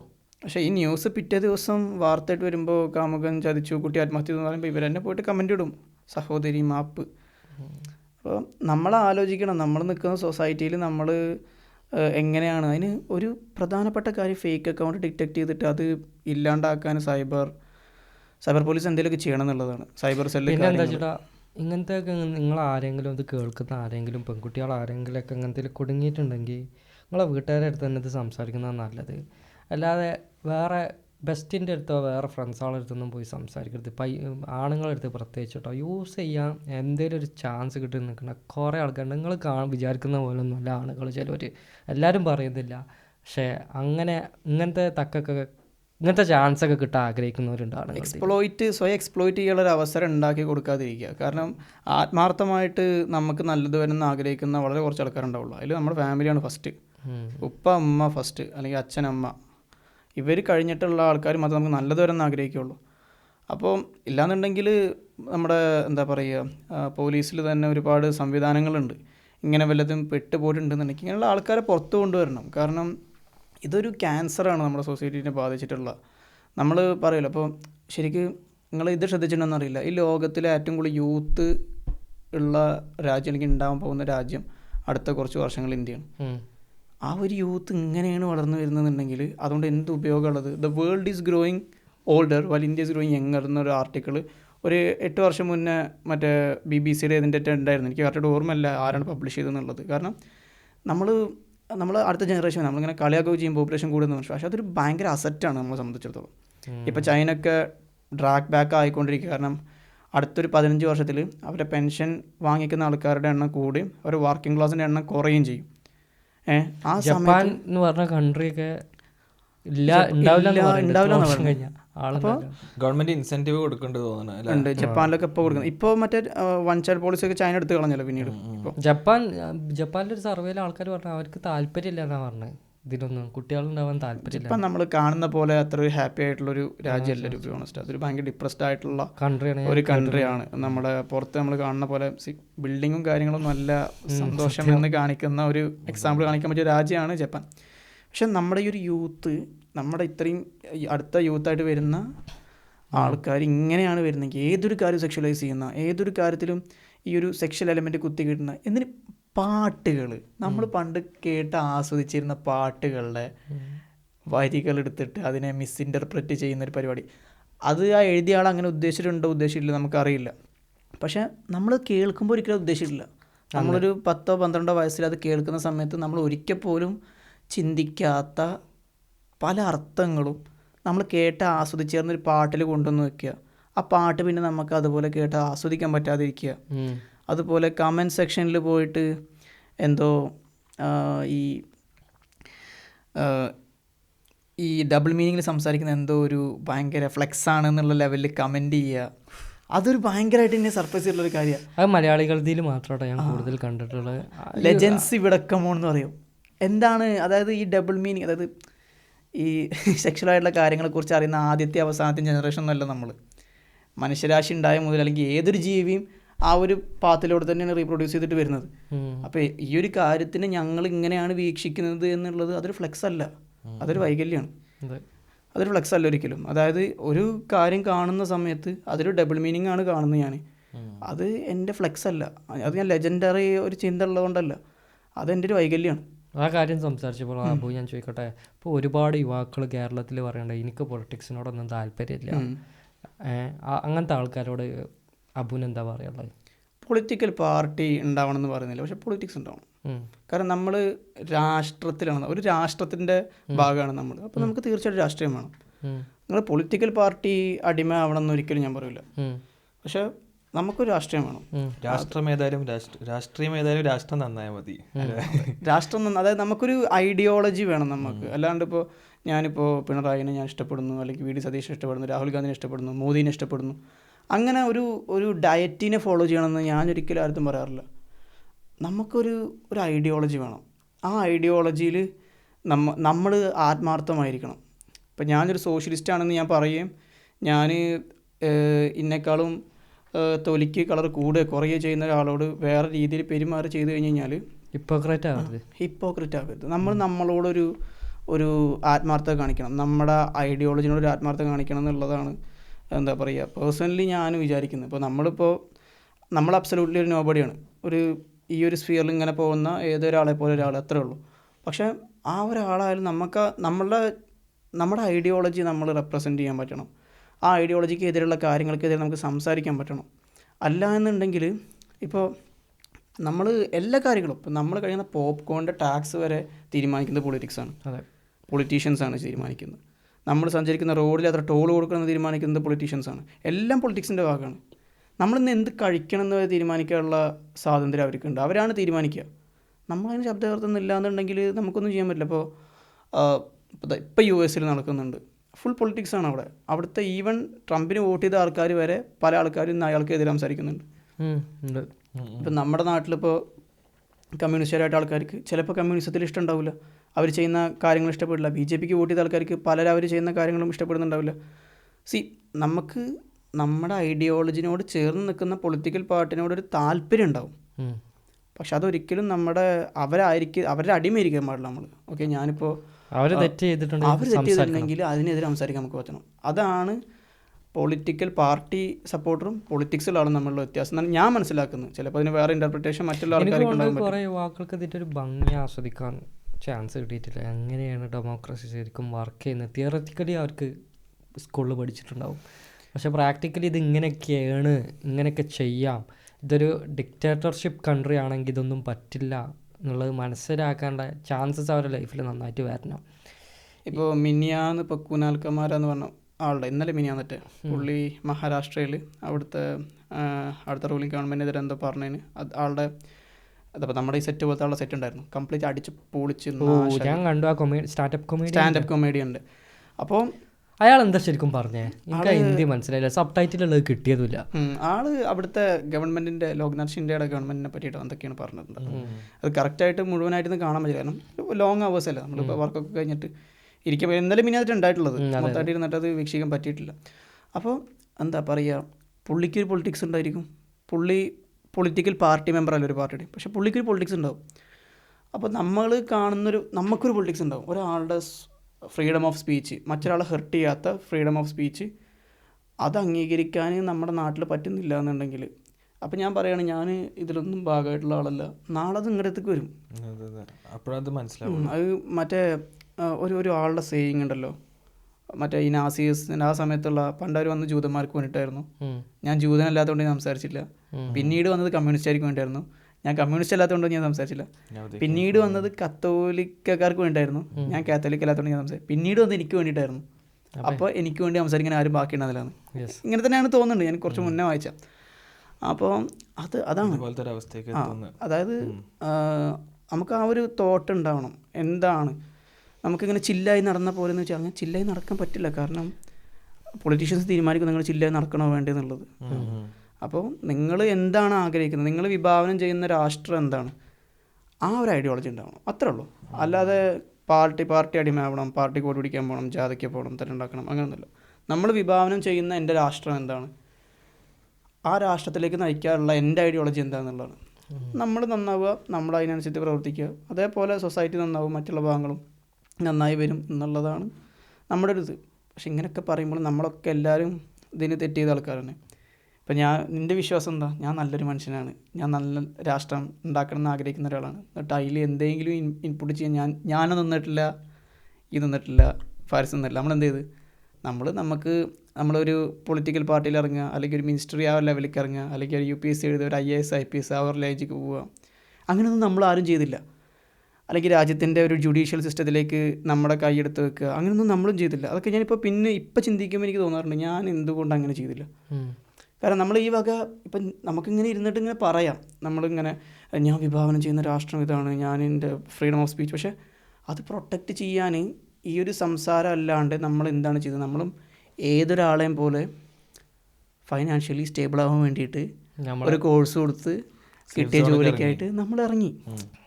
അപ്പം നമ്മളെല്ലാവരും ആൾക്കാർ പറയേണ്ടതിൽ നമുക്കൊന്നും പറയാൻ പറ്റില്ല. എന്താ വെച്ചാൽ നിങ്ങൾ അവിടെ പോളണ്ടിൽ ഇരുന്നാണ് നിങ്ങൾക്ക് ഇത് പറയാൻ, നമ്മളൊന്നും പറയാൻ പറ്റില്ല. സംഭവം പറഞ്ഞത് ശരിയാണ്. അതെ, അപ്പം നമ്മൾ ഒരു പരിധി വരെ നമ്മളും കുറ്റക്കാരാണ്. അതാണ്. അപ്പോൾ ആ ഒരു തെറ്റ് നമ്മൾ മനസ്സിലാക്കി അടുത്ത ഒരു ജനറേഷനെങ്കിലും നമ്മൾ എന്താ പറയുക, കൈ പിടിച്ചിട്ട് കൊണ്ടുവരണം. മനസ്സിലായില്ലേ? അതായത് അതാണ് ഏറ്റവും വലിയ കാര്യം. ഞാൻ സ്കൂളിൽ പഠിക്കുന്ന സമയത്ത് ഞാൻ സ്പീച്ചിനും മറ്റുള്ളതിനൊക്കെ പോയിട്ടുണ്ടായിരുന്നു. പക്ഷേ അപ്പം എന്നോട് ഞാൻ ആ കോളേജിലെത്തിയ സമയത്ത് എന്നോട് ഇലക്ഷന് നിൽക്കാൻ ഇങ്ങനെ ചോദിച്ചിട്ടുണ്ടായിരുന്നു. പക്ഷേ എനിക്ക് പേടിയാണ്, എൻ്റെ വീട്ടിലും പേടിയാണ്. കാരണം ഇലക്ഷന് നിന്ന് കഴിഞ്ഞാൽ പൊളിറ്റിക്സ് കാര്യങ്ങൾ കാരണം നമുക്കറിയില്ല. കോളേജ് ഞാൻ വടക്കാഞ്ചേരി തൃശ്ശൂർ വ്യാസ എന്ന് പറഞ്ഞ കോളേജിലുണ്ടായിരുന്നു. അപ്പോൾ ഇനീഷ്യലി വന്ന് ചോദിച്ചു എനിക്ക് നിൽക്കാൻ താല്പര്യം ഉണ്ടോ എന്ന് ചോദിച്ചു. ഇല്ല, ഞാൻ നിൽക്കാൻ താല്പര്യമില്ല എന്ന് പറഞ്ഞു. നമ്മൾ കൂട്ടുകാരൻ, പക്ഷേ കൂട്ടുകാരൻ നിന്നിട്ട് എന്താ പറയുക, സ്കൂളിലുണ്ടായിരുന്നു കേട്ടോ. സ്കൂളിൽ +1 +2 തന്നെ നമ്മുടെ സ്കൂളിൽ ഗവൺമെൻറ് സ്കൂളിൽ അവിടെ ഉണ്ടായിരുന്നു. പിന്നെ എൻ്റെ കൂട്ടുകാരൻ, പക്ഷേ അന്ന് ഞാൻ ഒന്നിനും ചേർന്നിട്ടില്ല, നമ്മൾ ഒരു പൊളിറ്റിക്കൽ പാർട്ടിയിലും ഇല്ല നമ്മൾ. പക്ഷേ നമ്മുടെ ഇങ്ങനെ ചോദിച്ചു ഇങ്ങനെ നിൽക്കാൻ താല്പര്യം ഉണ്ടോ എന്ന് ചോദിച്ചു. അപ്പം നമുക്ക് അങ്ങനെ താല്പര്യമൊന്നുമില്ല എന്ന് പറഞ്ഞു. സ്കൂളിൽ നിന്ന് നമ്മുടെ സാറ് ചോദിച്ചു നീ എന്താ നിൽക്കാൻ ഞാനൊക്കെ ചോദിക്കും. അപ്പോൾ നമ്മളെ പറഞ്ഞതായിട്ട് നമ്മൾ 15-16 വയസ്സായുള്ളൊരു കുട്ടിയാണ്. അപ്പോൾ നമുക്ക് പേടിയാണ് പൊളിറ്റിക്സിലായിക്കഴിഞ്ഞാൽ. നമ്മൾ കേൾക്കുന്നത് എന്താ, പൊളിറ്റിക്സിൽ ഇറങ്ങി ഒരു ദിവസം വെട്ടിക്കൊന്നു. അപ്പോൾ അങ്ങനത്തതൊക്കെ നമ്മൾ വായിക്കണം. നമ്മുടെ വീട്ടിലേക്ക് പേടി, ഉണ്ടാക്കാൻ കണ്ടതിലേക്കൊന്നും ഇറങ്ങാൻ നിൽക്കണ്ട, അങ്ങനത്തെ ഒരു ഇതാണ്. പക്ഷെ ഇന്ന് നമ്മൾ പിന്നിലേക്ക് ചിന്തിക്കുന്ന സമയത്ത് നമ്മൾ മനസ്സിലാക്കേണ്ട ഒരു കാര്യം അവിടെ നിന്ന് തുടങ്ങണമായിരുന്നു. നമ്മൾ ഒരു സംഘടനാ പ്രവർത്തനങ്ങൾ കാര്യങ്ങളായിട്ട്, അത് പൊളിറ്റിക്കൽ പാർട്ടി പിന്നാലെ പോകണം, കൊടി പിടിക്കണം എന്നല്ല ഞാൻ പറയുന്നത്. ഒരു how to be a leader എന്നുള്ളത് നമ്മൾ ചെറുപ്പത്തിൽ പഠിക്കണം. ഇല്ലയെന്നുണ്ടെങ്കിൽ ഒരു IPS, ഒരു IAS, അതേപോലെ ഗവൺമെൻറ്റലായിട്ടുള്ള ആ ഒരു ഫീൽഡിലേക്ക് ഇറങ്ങിയിട്ട് ചേഞ്ച് കൊണ്ടുവരാൻ പറ്റുന്ന ഫീൽഡിലേക്ക് ഇറങ്ങുക. ആളുകളുടെ ലൈഫിലേക്ക് ഡിഫറൻസ് കൊണ്ടുവരാൻ പറ്റുന്ന ഫീൽഡിലേക്ക് ഇറങ്ങേണ്ടതായിരുന്നു നമ്മൾ കുറേ ആൾക്കാർ. പക്ഷേ നമ്മളൊക്കെ നമ്മളിപ്പോൾ ഒരു ഗവൺമെൻറ്റിൻ്റെ ഭാഗത്തുനിന്നോ അല്ലെങ്കിൽ ഏതെങ്കിലും ഒരു അതോറിറ്റിയുടെ ഭാഗത്തുനിന്ന് ഒരു ഇഷ്യൂ ഉണ്ടാകുമ്പോൾ അതിൻ്റെ ചുവട്ടിൽ വന്ന് കമൻ്റ് അടിക്കുന്ന ആൾക്കാരെല്ലാവരും ഇതേപോലെ ഗൾഫിലും മറ്റുള്ള ഭാഗത്തും പോയിട്ട് സ്വന്തം സമ്പാദ്യമായിട്ട് സ്വന്തം കുടുംബമായിട്ട് ജീവിക്കുന്ന ആൾക്കാരാണ്. എല്ലാവരും എഞ്ചിനീയറും ആക്കാനാണ് കുടുംബങ്ങളും പ്രേരിപ്പിച്ച്. പൊളിറ്റീഷ്യൻ ആക്കണമെന്ന് ആരെങ്കിലും പറഞ്ഞിട്ടുണ്ടോ? ഇല്ല. പൊളിറ്റീഷ്യന്മാരെ മക്കൾ ചിലപ്പം പറഞ്ഞിട്ടുണ്ടാവും. അപ്പോൾ അതായത് മക്കളെ ആൾറെഡി പൊളിറ്റിക്സിലുള്ള ആൾക്കാർ അവരല്ലാണ്ട് ഇപ്പോൾ അതായത് പൊളിറ്റിക്സ് തന്നെ വേണമെന്നില്ല, മറ്റേ നമുക്ക് ഇൻഫ്ലുവൻസ് ചെയ്യാൻ പറ്റിയ ഒരുപാട് മേഖലകളുണ്ട്. നമ്മൾ ഈ പറയുന്ന ആൾക്കാർ കംപ്ലീറ്റ് വന്നിട്ട് ഈ കമൻറ്റ് സെക്ഷനിൽ പറയാറുണ്ട് ഇതിങ്ങനെയല്ല ചെയ്യേണ്ടത്, ഇതിങ്ങനെ കുറച്ചുകൊണ്ട് ചെയ്യുകയാണെങ്കിൽ ആ നാട്ടിലത്തെ ആൾക്കാർക്ക് നല്ല ആശയമായിരിക്കും. പക്ഷെ അത്രയും നല്ല ആശയമുള്ള വ്യക്തി എന്തുകൊണ്ട് അത് ഇംപ്ലിമെൻറ്റ് ചെയ്യേണ്ട ഒരു സിറ്റുവേഷനിലേക്ക് എത്തുന്നില്ല? കാരണം നമുക്ക് ആ ഒരു റിസ്ക് നമ്മുടെ ലൈഫ് വെച്ചെടുക്കാമല്ലോ. പക്ഷെ അങ്ങനെ ഒരുപാട് ആൾക്കാർ പണ്ടിൽ റിസ്ക് എടുത്തത് കൊണ്ടാണ് നമ്മളിന്നിങ്ങനെ ചിരിച്ചും കളിച്ചും ഇരിക്കുന്നതെന്നുള്ളത് നമ്മളും ആലോചിക്കുന്നില്ല, ഈവൻ ഞാനും ആലോചിച്ചിട്ടില്ല. സത്യം. നമുക്ക് വേറൊരു കാര്യം ചോദിക്കാനുള്ളത്, കുറേ ആൾക്കാർ പറയാറുണ്ട് കമൻസിലൊക്കെ വന്നിട്ട് ഹമാസ്, പ്രത്യേകിച്ച് കുറേ TV ചാനൽ ചർച്ചകളിലൊക്കെ ഹമാസ് ഒരു ടെററിസ്റ്റ് ഓർഗനൈസേഷനാണ്, ടെററിസ്റ്റ് ഗ്രൂപ്പാണ്. അതിനോട് അബുവിൻ്റെ ടേക്ക് എന്താ? അവർ ആക്ട് ഓഫ് ടെറർ ചെയ്തിട്ടുണ്ടോ എന്ന് ചോദിച്ചു കഴിഞ്ഞാൽ ഉണ്ട്, അത് നമുക്ക് ഡിനൈ ചെയ്യാൻ പറ്റില്ല. പക്ഷേ അവർ റെസിസ്റ്റൻസ് ഓർഗനൈസേഷനാണ് എന്നുള്ളതാണ് ഞാൻ വിലയിരുത്തുന്നത്. അങ്ങനെയാണ്. കാരണം നെൽസൺ മണ്ടേലനെ ടെററിസ്റ്റ് ആയിട്ടാണ് പ്രഖ്യാപിച്ചിട്ടുണ്ടായിരുന്ന ഒരു സമയത്ത്. അപ്പാർത്തൈഡ് സൗത്ത് ആഫ്രിക്കയിൽ നെൽസൺ മണ്ടേല ടെററിസ്റ്റ് ആയിരുന്നു. പിന്നെ ഫിദൽ കാസ്ട്രോനെ ടെററിസ്റ്റായിട്ട് പ്രഖ്യാപിച്ചിട്ടുണ്ട്. അതേപോലെ ചെഗുവേര. ഇവരെല്ലാവരും റവല്യൂഷനിസ്റ്റ് ആയിട്ടുള്ള ആൾക്കാരാണ്. ഇവരെല്ലാവരും ഒരു സമയത്ത് ഇങ്ങനെ പ്രഖ്യാപിച്ചിട്ടുള്ളതാണ്. ഈവൻ ഇപ്പോൾ താലിബാൻ എന്തായിട്ട് പ്രഖ്യാപിച്ചിട്ടുണ്ടായിരുന്നു ഒരു സമയത്ത്? ഇനീഷ്യലി USSR ഫൈറ്റ് ചെയ്യുന്ന സമയത്ത് അഫ്ഗാൻ ഫൈറ്റേഴ്സ് എന്നാണ് US വിശേഷിപ്പിച്ചിട്ടുണ്ടായിരുന്നത് താലിബാൻ്റെ ആൾക്കാരെ. നമ്മൾ ആ റോക്കി പടക്കൽ, മറ്റേ ഇടിപ്പടക്കൽ, അതിലൊക്കെ അതിൻ്റെ ലാസ്റ്റിൽ ടൈലൻഡിൽ എഴുതി കാണിക്കുന്നുണ്ട് അവർ ഹാർട്ടസ്റ്റ് സപ്പോർട്ട് അവർ അഫ്ഗാൻ ആയിരുന്നു. ഒസാമ ബില്ലാദൻ പുള്ളി ജനിച്ചത് വളർന്നൊക്കെ US തന്നെ.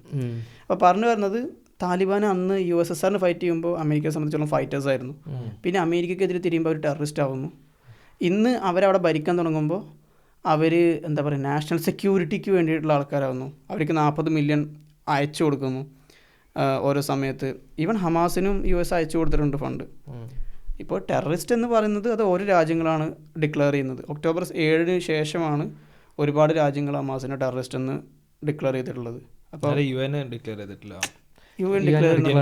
ഡിക്ലെയർ ചെയ്തിട്ടില്ല, കുറച്ച് യൂറോപ്യൻ രാജ്യങ്ങളും ഡിക്ലെയർ ചെയ്തിട്ടില്ല. അപ്പം എന്താ പറയുക, നാളെ ഇപ്പോൾ അവരിത് തിരിച്ചെടുക്കുകയാണ്, ഞങ്ങൾ ഡിക്ലെയർ ചെയ്യുന്നത്. നാളെ ഇപ്പോൾ ഹമാസ് അവിടെ ഒരു സമാധാനപരമായിട്ടുള്ള ഒരു അഡ്മിനിസ്ട്രേഷൻ രൂപീകരിക്കുകയാണെന്ന് വിചാരിച്ചു. അപ്പോൾ അവരെന്ത് ചെയ്യും? ഇവരലയായി ഇവരെല്ലാവരും നല്ല രീതിക്ക് ഇതാക്കും. അപ്പോൾ ഇതൊരു പെർസ്പെക്റ്റീവാണ്. എവിടെ നിന്നിട്ടാണ് ഒരാളുടെ പെർസ്പെക്റ്റീവ് പറയുന്ന കണ്ടിയുടെ പെർസ്പെക്റ്റീവ്, ആ നരേഷൻ പുഷ് ചെയ്യാൻ പറ്റുന്ന കണ്ടിയുടെ പെർസ്പെക്റ്റീവ്. അതിപ്പോൾ ടെററിസ്റ്റ് ഓർഗനൈസേഷൻ ആണെന്ന് പുഷ് ചെയ്യാനുള്ള ഏറ്റവും കൂടുതൽ ടൂൾസ് ഉള്ളത് US-ന്റെ UK-ന്റെ കയ്യിലാണ്. സോ അവരാരെയാണോ പറയുന്നത്, സിറിയന്റെ ലീഡർ ഒരു കാലത്തിൽ വാണ്ടഡ് ടെററിസ്റ്റ് എന്ന് പറഞ്ഞിരുന്നു. ആളിപ്പോൾ റബൽ ലീഡറായി. ലിറ്ററലി അൽഖ്വയ്ദക്ക് വേണ്ടി വർക്ക് ചെയ്ത ആളാണ്. അൽഖ്വയ്ദ ISIS എന്ന് പറയുന്ന 2 സംഘടന ടെററിസ്റ്റ് ഓർഗനൈസേഷൻ ആണ്. അതിൽ വേറെ സംസാരമില്ല. അതിൽ എനിക്ക് പേഴ്സണലി ഞാൻ ആ 2 സംഘടനയും യാതൊരു തരത്തിലും വേറെ റെസിസ്റ്റൻസ് ഒന്നോ വേറെ ഫൈറ്റേഴ്സ് ഒന്നോ ഒരു ഗ്ലോറിഫിക്കേഷൻ അത് നമുക്ക് ഒരിക്കലും പറയാൻ പാടില്ലാത്തതാണ്. താലിബാൻ്റെ ഒരു കോസ് ഉണ്ട്, USSR ഫൈറ്റ് ചെയ്യാൻ വേണ്ടിയിട്ട് വന്നൊരു കോസ് ഉണ്ട്. പക്ഷെ ഇപ്പോൾ അവർ ചെയ്യുന്നത് റിലീജിയസ് എക്സ്ട്രീമിസമാണ്. റിലീജിയസ് എക്സ്ട്രീമിസും ടെററിസും തമ്മിൽ ഒരുപാട് വ്യത്യാസമുണ്ട്. അതേപോലെ ഹമാസിന് ഒരു ബാക്ക് സ്റ്റോറി ഉണ്ട്. എന്തുകൊണ്ടാണ് PLO ഉണ്ടാവുന്നു, പലസ്തീൻ ലിബറേഷൻ ഓർഗനൈസേഷൻ ഉണ്ടാവുന്നു, പിന്നീട് അത് ഹമാസായിട്ട് രൂപീകരണപ്പെടുന്നു. ഒരു കോസ് ഉണ്ട്. അവർ അവരുടെ ഹോം ലാൻഡ് എന്നുള്ള ഒരു മൈൻഡ് അവർക്ക് ഉണ്ടെന്ന് നമുക്ക് പറയാം. തൊട്ടപ്പുറത്ത് ഹിസ്ബുള്ള ആയാലും ലെബനൻ ഇൻവേഡ് ചെയ്ത് അതിനെതിരെ ഫൈറ്റ് ചെയ്യാൻ വേണ്ടിയിട്ട് 1960s മറ്റോ ആണ് ലെബനൻ ഇൻവൈഡ് ചെയ്യുന്നത് ഇസ്രായേൽ. അതിന് ശേഷം 80s ഹിസ്ബുള്ള രൂപീകരിക്കുന്നു. ഹിസ്ബുള്ള ഇസ്രായേലിനെതിരെ ഫൈറ്റ് ചെയ്യാൻ തുടങ്ങുന്നു. അപ്പോൾ ഇവർക്കൊരു കോസ് ഉണ്ട്. പക്ഷേ അൽഖ്വയ്ദ അങ്ങനെയല്ല. അൽഖ്വയ്ദ ISISO അത് ലിറ്ററലി ടെററിസ്റ്റ് ഓർഗനൈസേഷനാണ്. പിന്നെ നമുക്ക് ഇൻഫർമേഷൻസ് കിട്ടാത്ത ഒരുപാട് ഓർഗനൈസേഷൻസ് ഉണ്ട്. അപ്പോൾ എന്താ പറയുക, ഇവരൊക്കെ ഫണ്ട് ചെയ്യുന്ന പറഞ്ഞാൽ ഒബാമ പെൻറ്റഗണിൽ കയറി പ്രസംഗിക്കുന്ന ഒരു സാധനമുണ്ട്. As part of our strategy we are gonna be training the Sunni ISIL fighters എന്ന് പറഞ്ഞിട്ട് ഒബാമ. ഇന്നിപ്പോൾ നമ്മുടെ വ്യൂവേഴ്സിന് വേണമെങ്കിൽ യൂട്യൂബിൽ ജസ്റ്റ് കയറിയിട്ട് ഒബാമ ഓൺ ISIL ട്രെയിനിങ് എന്ന് അടിച്ചു കഴിഞ്ഞാൽ കിട്ടും, ലിറ്ററലി കിട്ടും. ഇതിപ്പോൾ നമ്മളിപ്പോൾ ഒരു ഹിഡൻ ട്രൂത്തോ അങ്ങനെ ഹിഡൻ ഫയർസ് ഒന്നുമല്ല, കിട്ടുന്ന സാധനമാണ്. അവരാണ് ട്രെയിൻ ചെയ്തിട്ടുള്ളത്. അവരാണ് സ്വിംഗർ മിസൈൽസ് കാര്യങ്ങൾ യൂസ് ചെയ്യാൻ സാധാരണക്കാരായിട്ടുള്ള ട്രംപ് പറയുന്നുണ്ട് ആൾക്കാരെ ഉണ്ടാക്കിയത് ഒബാമയാണ്, ബുഷ് ഒബാമയൊക്കെയാണ് ഉണ്ടാക്കിയതെന്ന് പറയുന്നുണ്ട്. ഹിലരി ക്ലിൻ്റൻ്റെ ഇൻ്റർവ്യൂ ഉണ്ട്. ഹിലരി ക്ലിൻ്റൻ്റെ ഇൻ്റർവ്യൂവിൽ ഈ മുജാഹിദ്ദീനെയും താലിബാനൊക്കെ ക്രിയേറ്റ് ചെയ്തതിനെ പറ്റിയിട്ട് പറയുന്നുണ്ട് USSR ഫൈറ്റ് ചെയ്യാൻ. അതാ പറഞ്ഞത് ഉണ്ടാക്കി വെച്ചാൽ അവരെ ലാഭത്തിന് വേണ്ടിയിട്ടാണ്. അവർക്ക് വെപ്പൺസ് വിൽറ്റ് പോകണം, മനസ്സിലായോ? ഇവര് കൊല്ലണ എതിർകക്ഷി തന്നെയാണ് വെപ്പൺസ് മേടിക്കുന്നത്. അതിപ്പോൾ നമ്മളിപ്പോൾ ഈ സുഡാനത്തെ കേസ് പറഞ്ഞ പോലെയാണ്. അതായത് ഞാൻ എന്താണ് എൻ്റെ കോസ് എന്നുള്ളത് അപ്പോൾ ഇവർക്കിപ്പോൾ ഒരു ആവശ്യം ഉണ്ടാവും. പക്ഷേ ഈ ആവശ്യത്തിന് വേണ്ടി ഞാൻ എൻ്റെ ജനങ്ങളെ തന്നെ കൊന്നുകയാണെന്നുണ്ടെങ്കിൽ അതിൽ റിലീജിയൻ മറ്റുള്ളത് നോക്കിയിട്ട് എൻ്റെ ജനങ്ങളാണ്. ഇപ്പോൾ ഈവൺ ഇപ്പോൾ നമ്മളെല്ലാവരും ഇന്ത്യക്കാരാണ്.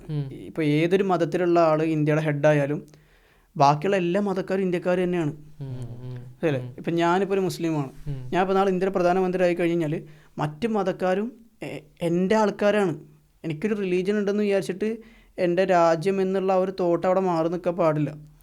അങ്ങനെ മാറി നിൽക്കുമ്പോഴാണ് അതിന് എക്സ്ട്രീമിസം മറ്റുള്ള കാര്യങ്ങളും വരുന്നത്. ഇപ്പോൾ നമുക്കറിയാം ഏറ്റവും മൈനോറിറ്റിയിലുള്ള ഒരു കമ്മ്യൂണിറ്റിയാണ് സിഖ് കമ്മ്യൂണിറ്റി. അവിടെ നിന്നാണ് നമുക്കൊരു പ്രധാനമന്ത്രി ഉണ്ടായിരുന്നത്, മൻമോഹൻ സിംഗ്. പുള്ളി പറയുകയാണ് എൻ്റെ കമ്മ്യൂണിറ്റി മാത്രം മതി എന്ന് പുള്ളി പറഞ്ഞു. അല്ല, പുള്ളി എല്ലാ കമ്മ്യൂണിറ്റീനും ഒരേപോലെ കണ്ടിട്ടുണ്ടാവും. സുപ്രമസി വരുമ്പോഴാണ് പ്രശ്നം. ഞങ്ങളാണ് വലുത്, ഞങ്ങൾ മാത്രം മതി. അത് അതിപ്പോൾ നമ്മൾ പറയില്ലേ, അത് ഇത് കേൾക്കുന്നവരൊക്കെ കേൾക്കണം. ഞങ്ങൾ അങ്ങനെയൊന്നും പഠിപ്പിച്ചിട്ടില്ല എവിടെയും. ഞങ്ങൾ മുസ്ലിംസാണ് ഇവിടെ ഈ ഭൂമിയിൽ ഞങ്ങളൊരു മേൽത്തട്ടിലാണ് ജീവിക്കുന്നത്. അങ്ങനെ ഞങ്ങൾ എവിടെയും പഠിപ്പിച്ചിട്ടില്ല കേട്ടോ. ഞങ്ങളെ താഴെയാണ് മറ്റുള്ള നിൽക്കുന്നത്. അതൊന്നും എവിടെയും പഠിപ്പിച്ചിട്ടില്ല. അങ്ങനെ ആരെങ്കിലും ചിന്തിക്കുന്നുണ്ടെങ്കിൽ അതൊന്ന് അല്ല, ഡിഫെൻഡ് ചെയ്യുക, റിലീജിയൻ ബിലീഫിന് ഡിഫെൻഡ് ചെയ്യുക, കൺട്രീനെ ഡിഫെൻഡ് ചെയ്യുക. റൊണാൾഡോയ്ക്കും മെസ്സിക്കും വേണ്ടിയിട്ട് ഫാൻ ഫൈറ്റ് നടത്തുന്ന ആൾക്കാരാണ് നമ്മൾ. മോഹൻലാലിനും മമ്മൂട്ടിക്കും വേണ്ടി ഫാൻ ഫൈറ്റ് നടത്തുന്ന ആൾക്കാരാണ് നമ്മൾ. അപ്പോൾ നമ്മൾ വിശ്വസിച്ച് ജീവിക്കുന്ന റിലീജിയണ് ഞങ്ങൾക്ക് എന്താണ് പഠിപ്പിച്ചു തരുന്നത് എന്നുള്ളത് ആൾക്കാരോട് പറയുന്നത് കൊണ്ട് കുഴപ്പമൊന്നുമില്ല. പക്ഷേ നമ്മൾ മറ്റുള്ളവരെ ഇറിറ്റേറ്റ് ചെയ്യാതിരിക്കുക എന്നുള്ളതാണ് മെയിനായിട്ടുള്ള കാര്യം. കാരണം ഈ വർഗീയതയ്ക്ക് മാത്രമുള്ളൊരു സ്പെഷ്യാലിറ്റി ഉണ്ട്. ഒരു സൈഡിൽ നിന്ന് തുടങ്ങിയാൽ മതി, അപ്പുറത്തെ സൈഡിൽ നിന്ന് ഓട്ടോമാറ്റിക്കായിട്ട് വന്നോളൂ. അത് മറ്റൊരു സാധനത്തിനും ഇല്ലാത്തൊരു സാധനം. ബാക്കിയുള്ളതൊക്കെ ഒരു ചെകിടത്തടി രണ്ട് കൈയും കൂടി കൂട്ടിയിടിക്കുമ്പോൾ സൗണ്ട് ഉണ്ടാവുള്ളൂ എന്ന് പറയില്ലേ. ഇത് ഒരു കൈ കൊണ്ട് വീശിയാൽ മതി, അപ്പുറത്തെ കൈ അടി തനിയെ വരും. അതാണ് ഈ വർഗീയതക്കുള്ള ഏറ്റവും വലിയൊരു സാധനം. അത് നന്നായിട്ട് മുതലെടുക്കാറുണ്ട് പൊളിറ്റീഷ്യൻസ് കേരളത്തിലും ഇന്ത്യയിലും നന്നായിട്ടുണ്ട്. എങ്ങനെ എല്ലായിടത്തും ഉണ്ട്. മനുഷ്യന്മാരെ ഏറ്റവും മനുഷ്യന്മാരെ ആ ഒരു വികാരം കൺട്രോൾ ചെയ്യാണ്ടല്ലോ. അത് പാകിസ്ഥാനിലും മോശമൊന്നുമല്ല, ബംഗ്ലാദേശിലും മോശമല്ല, ഉണ്ട്. പക്ഷേ അറബ് സ്റ്റേറ്റിലാകുമ്പോൾ അത് സെക്റ്റിലേക്ക് മാറും. പബ്ലിക് സ്പീച്ച് ഒന്നും ഇല്ലാത്തതുകൊണ്ട് പിന്നെ അതൊന്നുമില്ല. ഇവിടെ പബ്ലിക് സ്പീച്ചിൽ എന്തൊക്കെയാ പറയണേ. നമ്മുടെ നാട്ടിൽ ഉണ്ടാവും. പിന്നെ നമ്മൾ ഇന്ത്യനെ പറ്റി സംസാരിക്കുമ്പോൾ നമ്മൾ ലോകത്തിൻ്റെ 20% പറ്റി സംസാരിക്കുന്നത്. അപ്പോൾ ലോകത്തുണ്ടാവുന്ന ക്രൈമിൻ്റെ ഒരു 20% നമ്മൾ ആൻറ്റിസിപ്പേറ്റ് ചെയ്യാം. ഉണ്ടാവാമെന്നല്ല, ഇല്ലാതാവണമെന്നാണ് നമ്മുടെ ആഗ്രഹം. അതൊരു സേഫ് സോൺ കൺട്രി ആവണം. പക്ഷേ ഇപ്പോൾ കുറച്ചായിട്ട് നമ്മളെ ഭയങ്കര മോശമായിട്ട് വിലയിരുത്തുന്നതായിട്ട് തോന്നാറുണ്ട്. ഭയങ്കരമായിട്ട് നമ്മുടെ റീലുകൾ കാര്യങ്ങൾ നമ്മളെ ഇന്ത്യനെ നന്നായിട്ട് ഇപ്പോൾ ട്രോളുന്നുണ്ട്. അതായത് പജീത്ത് എന്ന് വിളിച്ചിട്ടും പിന്നെ ഒന്നാമതെന്ന് വെച്ചാൽ നമ്മളെ ആൾക്കാർ തന്നെയാണ് അങ്ങനെ ആക്കിയത്. എന്താ വെച്ചാൽ കമൻറ്റിൽ പോയിക്കാണ്ട് മെൻഷൻ ഇന്ത്യനെ പറ്റിയിട്ട് എന്തെങ്കിലും പറയും. അപ്പോൾ അല്ലെങ്കിലും ഞാൻ ശ്രദ്ധിച്ചിട്ടുണ്ട്, വേറെ എന്തെങ്കിലുമൊക്കെ കാര്യങ്ങൾ പറയുമ്പോൾ ഭയങ്കര ഇൻസെക്യൂറാണ് നമ്മളെ ആൾക്കാർ. എന്തിനാണ് അങ്ങനെയെന്ന് എനിക്കറിയില്ല. അത് ഏതായാലും വേറെ കുറച്ച് കാര്യങ്ങൾ പാരിസിനോട് ചോദിക്കാനുള്ളത്, ഈജിപ്തിൻ്റെ പിരമിഡിൻ്റെ താഴെ വേറെ എന്തൊക്കെ കണ്ടുപിടിച്ചെന്ന് പറയുന്നുണ്ടല്ലോ, അതെന്താ സംഭവം? അത് പിരമിഡ് എന്ന് പറഞ്ഞു കഴിഞ്ഞാൽ ഓൾറെഡി വളരെ അത്ഭുതപ്പെടുത്തുന്ന ഒരു സംഭവമാണ്. അതായത് പിരമിഡിൻ്റെ കൺസ്ട്രക്ഷനെ നോക്കുകയാണെങ്കിൽ 2.3 മില്യൺ ലൈം സ്റ്റോണിൻ്റെ കട്ടകൾ വെച്ചിട്ട്, ഒരു കട്ട എന്ന് പറഞ്ഞു കഴിഞ്ഞാൽ 2 മുതൽ 80 ടൺ വരെ ഭാരം വരുന്ന കട്ടകൾ വെച്ചിട്ട് 2.3 മില്യൺ ടൺസ് വെച്ചിട്ടാണ് പിരമിഡ് ഉണ്ടാക്കിയിരുന്നത്. പൊതുവേ ഉള്ളൊരു വിശ്വാസം എന്ന് വെച്ച് കഴിഞ്ഞാൽ പിരമിഡ്സ് എന്ന് പറയുന്നത് ഫറോവരെ ടോംബായിരുന്നു, ശവകുടീരങ്ങളായിരുന്നു എന്നുള്ളൊരു ധാരണ ഉണ്ടായിരുന്നു. പക്ഷെ ഇപ്പം അടുത്തായിട്ട് കുറച്ച് പില്ലേഴ്സ് പിരമിഡ്സിനെ താഴെ കണ്ടെത്തിയിരുന്നു. 600ഓളം മീറ്റർ വരുന്ന പില്ലേഴ്സ്. 600 മീറ്റർ പറഞ്ഞു കഴിഞ്ഞാൽ ഈഫിൽ ടവറിന്റെ 2 ഈഫിൽ ടവർ വെച്ച ഹൈറ്റ് ആണ്. ബുർജ് ഖലീഫിന്റെ 80% വരും ഈ പില്ലേഴ്സ് എന്ന് പറയുന്നത്. അത്രത്തോളം ഡീപ്പായിട്ട് പോകുന്നുണ്ട്. പക്ഷെ അത് കൺഫേം ആയിട്ടുണ്ടോ ഈ സ്റ്റഡി? കൺഫേം ആയിട്ട് വെച്ചാൽ സാർ ടെക്നോളജി വെച്ചിട്ടാണ്, സ്പേസിൽ നിന്ന് സാറ്റലൈറ്റ് റഡാർ ടെക്നോളജി വെച്ചിട്ടാണ്, സാർ ടെക്നോളജി വെച്ചിട്ടാണ് ഇങ്ങനത്തെ ഒരു ഇമേജസ് ഉണ്ടാക്കിയിരുന്നത്. അതിന്റെ കോൺക്രീറ്റ് ആയിട്ടുള്ള ഒരു പിയർ റിവ്യൂവും കാര്യങ്ങളും നടന്നിട്ടില്ല സ്റ്റഡിക്ക്. പക്ഷെ ഇവർ ഇതിന്റെ ഇമേജസ് പുറത്തു വിട്ടിരുന്നു. എന്നിട്ട് ഇപ്പൊ ഈ പില്ലേഴ്സിന് താഴെ തന്നെ 2 ചേമ്പേഴ്സ് ഉണ്ട്, 80 മീറ്ററോളം വീതി തന്നെ. അപ്പോൾ ഈ പില്ലേഴ്സിന്റെ ചുറ്റുമായിട്ട് കുറച്ച് കോയിൽസും ഉണ്ട്. ഇതെല്ലാം വെച്ച് നോക്കുമ്പോൾ ഇങ്ങനത്തെ ഒരു ശവകുടീരം മാത്രമായിരുന്നില്ല പിരമിഡ്സ്. അതിനെക്കാട്ടിലും വലിയൊരു കോസ് ഇതിന്റെ പിന്നിൽ ഉണ്ടായിരുന്നു നമ്മൾ സംശയിക്കേണ്ടിയിരിക്കുന്നു. ഒരു പവർ ഹൗസ് വരെ, ഒരു ഇലക്ട്രിസിറ്റി ജനറേറ്റ് ചെയ്യാനുള്ള ഒരു പവർ ഹൗസ് ആയിട്ട് വരെ പിരമിഡ്സ് ആവാനുള്ള ഒരു ഇതുണ്ട്. പിരമിഡ്സിന്റെ താഴെ ചിലപ്പോൾ ഒരു വേറൊരു ലോസ്റ്റ് സിറ്റിയോ അല്ലെങ്കിൽ അത്രത്തോളം ഏരിയ ഉള്ളൊരു സംഭവം വരെ ആകാനുള്ളൊരു പോസിബിലിറ്റി വരെ ഉണ്ട്.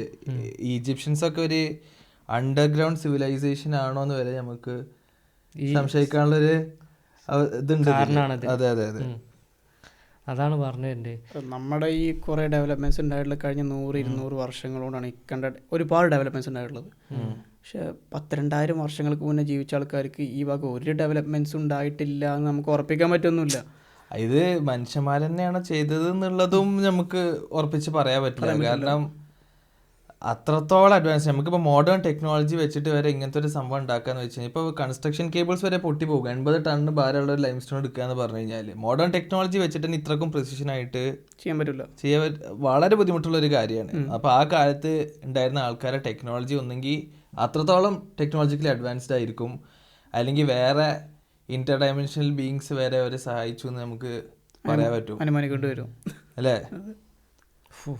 അതിൻ്റെ ഒക്കെ സഹായം വാങ്ങിച്ച് ഇനി ഉപയോഗിച്ചിട്ട് കണ്ടെത്താൻ പറ്റുന്നുണ്ടാവും. അതേപോലെ തന്നെ പലതും കണ്ടെത്താനുണ്ട്. അതേപോലെ തന്നെ ChatGPT പുതിയ അപ്ഡേറ്റ് വന്നില്ലേ, ഇമേജ് ജനറേഷൻ ടൂള്. നമുക്ക് ആദ്യം ChatGPT ഡാലി ഇമേജ് ജനറേറ്റർ ഉണ്ടായിരുന്നു. പക്ഷെ ഇപ്പം എന്ന് പറഞ്ഞാൽ നമ്മൾ ചാറ്റ് ചെയ്തുകൊണ്ടിരിക്കുന്ന ChatGPT തന്നെ ഒരു ഇമേജ് ജനറേറ്റർ ആണ്. അതെന്ന് വെച്ച് കഴിഞ്ഞാൽ നമ്മൾ മുമ്പൊക്കെ ഡാലി വെച്ച് ജനറേറ്റ് ചെയ്യുമ്പോൾ നമുക്ക് ഇൻഫോഗ്രാഫിക്സും ടെക്സ്റ്റ് ഇമേജസും ഒന്നും അത്രക്കും ക്ലിയർ ആയി കിട്ടിയില്ലായിരുന്നു, വളരെ ഡിസ്റ്റോർട്ടഡ് ആയിട്ടായിരുന്നു കിട്ടിയിരുന്നത്. പക്ഷെ ഇപ്പം നമുക്കൊരു പോസ്റ്റർ ഡിസൈൻ ചെയ്യേണ്ടി വന്നു കഴിഞ്ഞാലും ഏത് ഇൻഫോഗ്രാഫിക് ടെക്സ്റ്റ് വന്നു കഴിഞ്ഞാലും സുഖമായിട്ട് ഇപ്പോൾ ഇമേജ് ജനറേറ്റർ വെച്ച് ചെയ്യാൻ പറ്റും. അതിൻ്റെ ആരോ ട്വീറ്റ് ചെയ്തിരുന്നു, അതായത് ഗുഡ് ബൈ ഗ്രാഫിക് ഡിസൈനേഴ്സ് എന്ന് പറഞ്ഞിട്ട്. കാരണം അത്രക്കും പ്രിസിഷനോട് കൂടിയിട്ടാണ് ഇത് ഡിസൈൻ ചെയ്യാൻ പറ്റുന്നത്. ഇപ്പം നമ്മളിപ്പോൾ ഇരിക്കണതൊക്കെ ഒരു അടിക്ക് കാണിച്ചിട്ടുണ്ടെങ്കിൽ നമുക്കൊരു അനിയും ലുക്കിലൊക്കെ മാറ്റാം. നമ്മള് 3 ഇരിക്കുന്ന ഫോട്ടോനെ കൊടുത്തിട്ട് റൊണാൾഡോന്റെ ഒപ്പം കളിക്കുന്നു പറഞ്ഞു കഴിഞ്ഞാൽ ഒരു അടിപൊളി ഇമേജ് ജനറേറ്റ് ചെയ്യാൻ പറ്റും. അത്രത്തോളം ആക്യുറേറ്റ് ആയിട്ട് ഇപ്പോൾ ചെയ്യാൻ പറ്റുന്നുണ്ട് എന്നുള്ളതാണ്. അപ്പോൾ പല പോസിബിലിറ്റീസ് ഉണ്ട്. Possibilities R endless. നമുക്കിപ്പോൾ ഏതെങ്കിലും ആപ്പ് ഡിസൈൻ ചെയ്യണമെങ്കിൽ UI/UXന്റെ ഐഡിയസിനെ ബ്രെയിൻ സ്റ്റോം ചെയ്ത് നമ്മളെ റിക്വയർമെന്റ്സ് ഇതാണ്. ഇതൊക്കെ നമ്മൾ ചാറ്റിന്റെ കോണ്ടെക്സ്റ്റും കൂടി കിട്ടും ഇതിന്. മുമ്പ് ഡാലിയിൽ നമുക്ക് ചെയ്യാൻ പറ്റില്ല. നമുക്ക് ഡാലിയിൽ എന്തെങ്കിലും ഇമേജ് വന്നു കഴിഞ്ഞാൽ നമ്മൾ പറയുകയാണ് ഇത്രക്കും മോഡിഫിക്കേഷൻസ് വരുത്തണം എന്ന് പറഞ്ഞു കഴിഞ്ഞാൽ ആ ക്യാരക്ടറിനെ ചിലപ്പോൾ മാറും. ആ മോഡിഫിക്കേഷൻ വിചാരിച്ച മാതിരി ചെയ്യാൻ പറ്റില്ല. പക്ഷേ ഇത് നമ്മളെ പ്രീവിയസ് ചാറ്റിൻ്റെ കോണ്ടെക്സ്റ്റ് വെച്ചിട്ട് തന്നെ ആ രീതിക്ക് ആ ഫ്ലോയിൽ നമുക്ക് ഇമേജ് ഇങ്ങനെ ജനറേറ്റ് ചെയ്തുകൊണ്ടേ ഇരിക്കാം. അപ്പോൾ എന്തായാലും അതിൻ്റെ ഒരു വിപ്ലവം നടന്നുകൊണ്ടിരിക്കേണ്ടത് സമ്മതിക്കേണ്ട ഒരു നമ്മളാ ഒരു ടൈമിലാണ് ജീവിച്ചുകൊണ്ടിരിക്കുന്നത്. എങ്ങനെയാണ് 94 ഇൻ്റർനെറ്റ് വന്നത്, ആ എക്സാക്ട് ടൈമാണ്. ഇപ്പോൾ എത്രങ്ങാനും സ്റ്റാർട്ടപ്സ് അല്ലേ, കണക്കില്ല. കേരളത്തിൽ തന്നെ ഉണ്ട് ഒരുപാട്. നമ്മൾ ഭയങ്കര എളുപ്പം നമുക്ക് റിസോഴ്സസും അത് റെഫറൻസ് എടുക്കാനൊക്കെ ആയിട്ടേ. ആരാണെന്ന് ജയിക്കുന്നത്, they will control everything. ഞാൻ വേറൊരു കാര്യം അബുവിനോടും ഫാരിസിനോടും ചോദിക്കും. നമ്മുടെ നാട്ടിൽ ഈ മൂവി ഒബ്സഷൻ നല്ലതായിട്ട് കൂടി വരുന്നു കേട്ടോ. അപ്പോൾ ഈ എമ്പുരാൻ്റെ ടൈമിലൊക്കെ ഞാൻ നോക്കിയപ്പോൾ എമ്പുരാൻ്റെ ടൈമിൽ എത്രങ്ങാനും ആൾക്കാരാണ് ഈ പ്രായമുള്ള ആൾക്കാരും അതേപോലെ പ്രായം കുറഞ്ഞവരാകട്ടെ കമൻസിലൊക്കെ ഫൈറ്റ് കൂടുന്നതൊക്കെ കണ്ട എന്തിനാണ് ഇങ്ങനെ ചെയ്യുന്നത് ഞാൻ ചിലപ്പോൾ ആലോചിച്ചു പോകും. എന്താണ് ഇതിന് കിട്ടാൻ പോകുന്നത്? അത് അങ്ങനെയല്ല. അത് മോഹൻലാലിൻ്റെ പടം എമ്പുരാന് മോഹൻലാലിൻ്റെ ഹൈപ്പായിട്ടുള്ളൊരു പടം വരുമ്പോൾ അതിൽ കുറച്ച് ഇത് കൂടുതലാണ്. നമ്മളിപ്പോൾ എന്താ പറയുക, ഞാൻ സത്യം പറഞ്ഞാൽ ഞാനൊരു ഫാൻ ബോയ് ആയിട്ടുള്ള ആളല്ല. എനിക്ക് മോഹൻലാൽ, മമ്മൂട്ടി അങ്ങനത്തെ ഒരു ഫേവറേറ്റീസ് അല്ല. പക്ഷേ ഓൾറെഡി ഹിറ്റായിട്ടുള്ളൊരു പടമാണ്. അതിൻ്റെ ഒരു സെക്കൻഡ് പാർട്ട് വരുന്നു, പൃഥ്വിരാജിലുള്ള എക്സ്പെക്റ്റേഷന് കാര്യങ്ങൾ. പിന്നെ മോഹൻലാലിൻ്റെ പടത്തിന് ഹൈപ്പിൽ വരുന്നൊരു മോഹൻലാലിൻ്റെ പടം ഇതുപോലെ എനിക്കൊരു ഹൈപ്പ് വന്ന് തോന്നിയതെന്ന് വെച്ച് കഴിഞ്ഞാൽ, നിങ്ങൾക്ക് ഓർമ്മ ഉണ്ടോ എന്ന് എനിക്കറിയില്ല, മരക്കാറില്ല ഒടിയൻ്റെ ഹൈപ്പ് എന്ന് പറഞ്ഞു കഴിഞ്ഞാൽ അന്ന് ഹർത്താലാണ്. പാലും പത്രവും പിന്നെന്താണ് ഒടിയനും ഹർത്താലിൽ നിന്ന് ഒഴിവാക്കിയത്. അത് മറ്റേ ശബരിമലയുടെ എന്തോ വിഷയമായിട്ട് അപ്പം നടന്നുകൊണ്ടിരിക്കുകയാണ്. അപ്പോഴും ഉണ്ട് ഈ ഒരു സംഭവം. പക്ഷെ മൂവി ഒബ്സഷൻ എന്ന് പറയുന്നത് പണ്ട് നമ്മൾ കർണാടകക്കാരൊക്കെ കളിയാക്കിയിരുന്നു. നിങ്ങൾക്ക് അവിടെ സ്കൂളിന് അവധി കൊടുക്കുന്നത്, അതുപോലെ പാലഭിഷേകം നടത്തുന്നതൊക്കെ ഇതാക്കുന്നത്. ഇന്ന് ഞാൻ രാവിലെ നീച്ചിട്ട് വെറുതെ ഇൻസ്റ്റാഗ്രാം സ്ക്രോൾ ചെയ്ത ഇതൊക്കെ കേരളത്തിൽ നടക്കുന്നുണ്ട് ഈ സെയിം സംഭവം. നമ്മളെന്താ ഇങ്ങനെ ആയെന്ന് ഞാൻ ആലോചിക്കും ചിലപ്പോൾ. അത് നല്ല പ്രായമായ ആൾക്കാരാണ് ഇതൊക്കെ ചെയ്യുന്നത്. അത് എന്താ പറയുക, ഒരു ഒരു സൈഡിൽ വെച്ച് നോക്കുമ്പോൾ അതിൽ വലിയ കഥ ഇല്ലാന്ന് നമുക്ക് തോന്നും. കാരണം എൻ്റെ ഓഫ് ദ ഡേ ഇപ്പോൾ ആരും നമ്മുടെ ഒരു ആവശ്യത്തിന് ഉണ്ടാവില്ല. അതിപ്പോൾ എല്ലാ കാര്യത്തിനും അതപ്പോൾ ഇതിപ്പോൾ പറയുന്ന ഞാൻ വരെ ഞാൻ എവിടെയും കാണാൻ പോയിട്ടുണ്ട് റിലീസിൻ്റെ അന്ന്. അത് വേറെ കാര്യം. ഞാനൊരു കൂട്ടുകാരും കൂടിയിട്ടാണ് പോയിട്ടുണ്ടായിരുന്നത്. അതും നമ്മുടെ അവിടെ നിന്ന് 10-30 കിലോമീറ്റർ ഹർത്താലിന് വണ്ടി ഓടിച്ച് അങ്ങനെ പോയിട്ടുണ്ടായിരുന്നു. ഞാൻ ഒരു വെള്ളിയാഴ്ചയായിരുന്നു, വെള്ളിയാഴ്ച കാലത്ത് പോയിട്ടുണ്ടായിരുന്നു അങ്ങനെ. പക്ഷെ അങ്ങനെ ഒരു ഫാൻ ബോയ് അല്ല, പക്ഷെ ഒരു ഹൈപ്പ് രസമല്ലേ. ഇപ്പോൾ കൂട്ടിരുന്ന പൂവല്ലേ എന്ന് ചോദിക്കും, പോവുക എന്ന് പറയും. പക്ഷേ ഇത് തന്നെയാണ് നമ്മൾ ഫുട്ബോൾ വേൾഡ് കപ്പ് വരുമ്പോൾ നമ്മൾ ചെയ്യാറുള്ളത്. നമ്മൾ 10,000 രൂപ കൊടുത്ത് നമ്മൾ ഫ്ലെക്സ് വെക്കുന്നുണ്ട്. അത് റിപ്പോർട്ടഡ് ആവുന്നുണ്ട് എന്നല്ലാണ്ട് ഇപ്പോൾ മെസ്സിക്കോ റൊണാൾഡോക്കോ ഞാനൊരു ഡൈ ഹാർഡ് ഫാനാണെന്നുള്ള കാര്യം അറിയില്ല. അവർ കെയറേ ചെയ്യുന്നില്ല. അപ്പോൾ അത് റോമൻ സാമ്രാജ്യത്തിൽ സർക്കസാണ് കൊടുത്തത്, സർക്കസും ബ്രെഡും. അതെ, സർക്കസ് ജനങ്ങൾക്ക് കൊടുത്തു. എന്തിനാ ചോദിച്ചപ്പോൾ അവർ ക്വസ്റ്റ്യൻസ് ചോദിക്കാതെ എന്താണ് എംപയറിൽ നടന്നുകൊണ്ടിരിക്കുന്ന പ്രശ്നങ്ങൾ എന്നുള്ളതിനെ കുറിച്ചിട്ട് എൻ്റർടൈൻമെൻറ്റ് കൊടുക്കുക എന്നുള്ളതാണ്. പക്ഷേ എന്താ പറയുക, അത് ഒരു ടോക്സിക്കായിട്ട് മാറുമ്പോഴേ പ്രശ്നമുള്ളൂ. ഇപ്പോൾ ഇതിപ്പോൾ റിലീജിയൻ പോലെ തന്നെയാണ്. ഞാൻ പറഞ്ഞില്ലേ, ഇതൊരു റിലീജിയൻ പോലെ തന്നെ. അതായത് ഈ അടി എന്ന് പറഞ്ഞപ്പോൾ നമ്മൾ മോഹൻലാലിനും മമ്മൂട്ടിനും പേരിൽ നമ്മൾ ഒരു പരിചയമില്ലാത്ത ഒരാളെ തെറി വിളിക്കുക, ആളെ തമ്മിലൊരു പ്രശ്നമില്ല.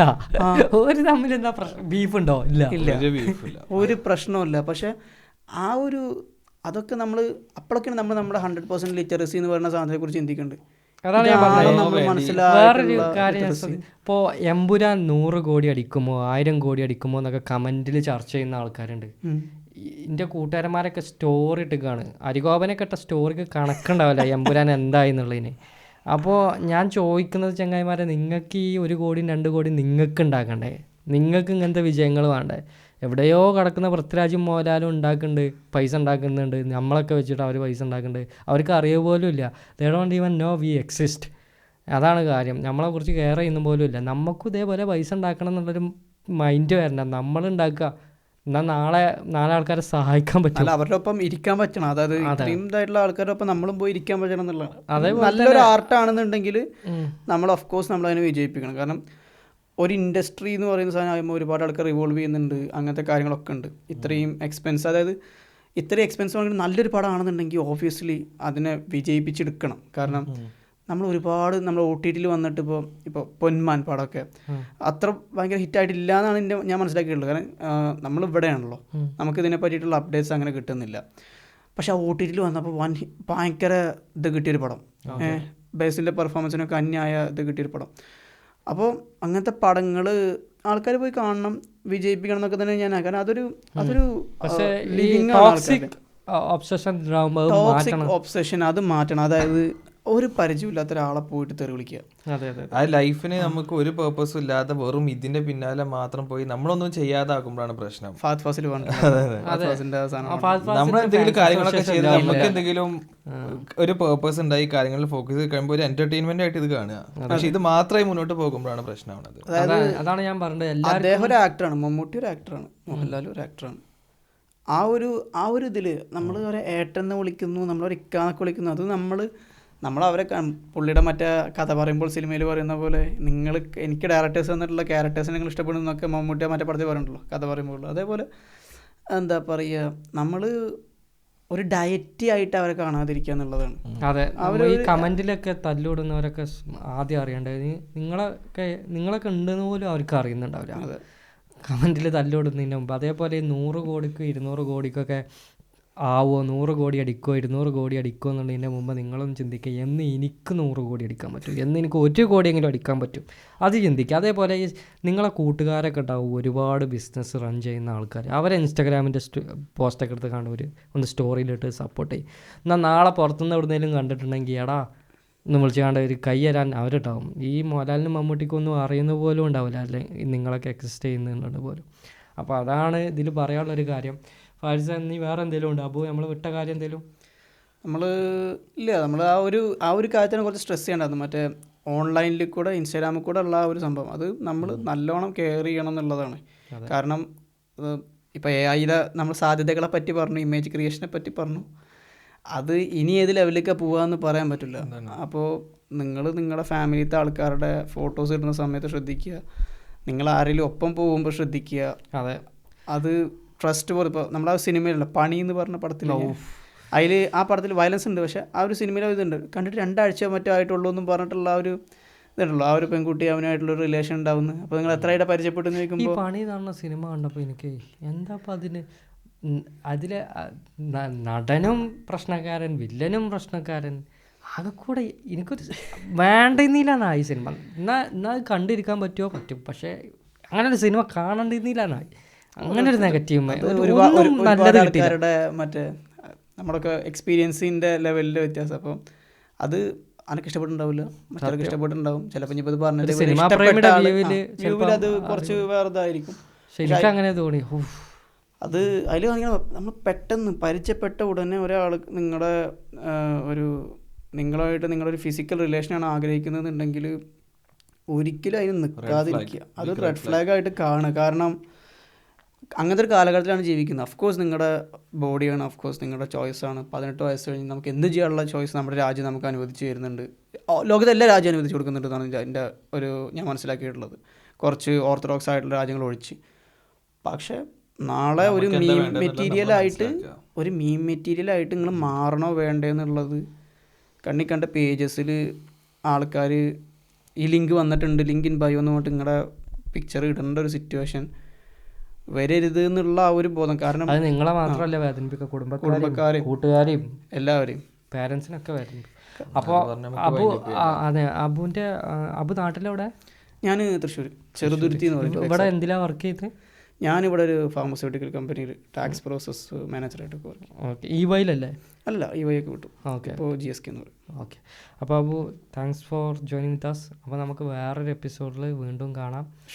അപ്പോൾ അതന്നെ. അപ്പം നമ്മൾ വൈൻഡപ്പ് ചെയ്യല്ലേ? Thank you guys. അപ്പോൾ വേറൊരു എപ്പിസോഡിൽ കാണാം. ബൈ.